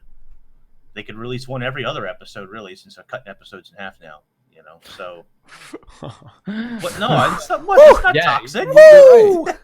But that's you guys kill me. That's not toxic. That's. But I think one of the reasons why they might be holding off on doing legendaries is because that commits them to finishing the set, and they're not committing themselves to anything they could other commit than to the doing story. Underwater for a 2. Putting out 1 legendary is committing to 16 releases, and okay, so what? That shouldn't really be that big a deal if they for want them. to commit to 16 releases. Oh my gosh, we're not Another getting 4 freaking years of married. content. Just make some legendary I mean, weapons. Commit to new hairstyles. Commit to something. Something. Yeah. I don't even care about new hairstyles, but I know some people have been bitching for new hairstyles for I'm years bitching about now. See? There you go. I mean, I'll bitch about it. Yeah. Yeah. Give me new hairstyles. Oh, yeah, give me new Barbie doll stuff to do. I mean, just something. Yeah, Grimjack's right. Take 16 of your gem store weapons that you know are coming and just make them legendary. Yeah. Oh, Grim, right there. What is going on here? All right. I mean, did you see some of the Black Lion released weapons? They're pretty more nice. Flashy than most of the legendaries. They're pretty nice. It's true. They're pretty nice. I mean, even the new RNG Black Lion chest, the new axe thing, it's got a draw animation. Yeah. Yep. It's remarkable. It is remarkable, like how much high effort stuff there is in the gem store. When we get like the Boreal set, it's like maybe you get the fucking like it's so insane. I think it was last week you said TeaPot. on Tea Time. You said something to the effect of, and I'm paraphrasing here, but you said something to the effect of, in a game that's solely focused on cosmetics, you are essentially selling best in slot gear on the gem store. And that's what they're doing. Like that description really resonated with me. That's exactly what they're doing. They're selling the best looking shit on the gem store. Well, at least, and then we get this Boreal set in the next episode right after that comment, and I'm like, fucking what? At least we don't have a sub fee. Here? At least we don't have a sub fee, guys. At least we don't have a sub fee. Tier 3 Boreal weapons. Maybe they'll that would pay be for something. I don't know. Okay. All right. I think it's time to kind of round this one up here. Otherwise, this is going to spiral. I just want to real quick say, like, it's sure. not that the Boreal weapons are badly made or anything. It's just that they are non-comparable in the shininess and flash of the actual things that you can just buy. So the stuff that you work for looks kind of bland and all right. I mean, it's cool. It's well done. I'll credit to the artist, but it's nowhere near what we get. The next places. Black Lion weapon set will have more shine. Yeah, basically. Yeah. Plain is nice. Which is coming in episode 2. Yeah. Stay tuned. Episode 2, tier 3 Boreal weapons. Don't worry, it'll have a blue aura or something. Okay. On that note, I think it is time to run out of here, guys. It's been what a spicy tea time it has been, my friends. What a ridiculously spicy tea time that we have had today, ladies and gentlemen. I think that was a good chat. Actually, yeah, it was a good chat. It was definitely. I don't feel like we were super negative or anything. I feel like we were just kind of okay. I mean, I don't feel that. I just feel like we were just laying out our perspectives. No, I agree. Just the truth. It was. I know. Except I think for it was Inks, nice. he was like super toxic. I mean, Inks is toxic. Like, Inks is always toxic, man. He's so goddamn toxic. He can't help it. But I like the episode. I just my complaints are nitpicky. I just want more from them. You know, I expect more. Okay. All right. So let us tell you about something that is incredibly positive and insanely PMA, and that is, of course, ourselves. Okay, we wheeled him out of retirement. Here he is, an NPC in the game, but that is the only place you'll ever find him in Guild Wars 2 these days. It's Deroir. Okay, hi, what's going on, man? Not much. I mean, in real life, yeah, lots, but online, not a whole lot is crack-a-lackin', dudes. But yeah, I enjoy it for what it is, and you can definitely find me on the next release in the new year. No, I'll probably make actually, I think my last video of the year is probably, in the last stream of the year is probably going to be something to the effect of account tour. I just remembered it's getting to that point. Account tour. So that's probably the next time you'll see me online. Subscribe for that. Nice. The name, you do it. Fucking do it. There you go. Yeah. Awesome. Okay. And then moving across, it's MMO Inks. Okay, it is MMO Inks. I don't know who even is that. Tell me. I'm super tired. I've been doing morning streams, and I'm not really a morning person. You've been doing that grind. It's really good. But it's been good. We've been streaming Guild Wars 2 because it's amazing. I mean, clearly the best game out there, and it's been going okay. Okay. Oh, there you go. Be sure to check that stuff out. And then it's Nike. I mean, that Nike was kind of like kind of trolling a little bit today, you know, like with the single player game stuff. I like that though, you know, like really. It is what it is. Yeah. Calling it like I see it. Calling it like he sees it. He's been, I did the entire patch without having to party up with anyone. Did everything. Okay. Everything. Didn't have to party. But you know what a group activity is? Watching your stream and watching your content, right? Like we can all gather together and do that. Exactly. So what can we expect on that front? I wouldn't expect anything because who knows when the next major PvE balance patch will be that will have anything interesting to enable us to make new builds that have never been talked about before. So when that happens, I will make videos about cool builds when there's a balance patch that upsets the meta enough to enable new builds. I think that will happen actually. Next year. Let's hope. I need some open world Boneskinner builds. And 20 days until Path of Exile 3.9, which is going to be quite spicy. So hopefully everyone's interested in that. I don't know what any of that means, but yeah, that sounds good. I just started playing Path of Exile. You know, so 3.9 probably doesn't mean anything to me, but yeah, I'm excited. That's big. Yeah, Okay. changing the end game. So it'll be changed by the time you get there. Ames. But we'll probably be able to see you stream that then, Nike, I guess. I will stream some of that. Yeah. There you go. For sure. And of course, there are the hosts to the Tea Time guys. You can go check out all that good content and links below to everyone who's ever been on Tea Time as well, which is extra value. And then finally, just as equally important as all of that, okay, you need to all subscribe with Twitch Prime right now, guys, to this stream. Support the content. Support me being devil's advocate. Support me bashing the game, okay? No matter what you want, okay? I can deliver that, guys, okay? We've got Pay Pigs here. We've got Deroir. We've got Nike. We've got loads of people. Look, we do debates every day. We have content. We've got Guild Wars 2. We've got things. I don't even know. Follow the stream for more tea times. I stream every day unless I don't, but I mostly stream every day because I don't have anything better to do with my time anyway, right? So yeah.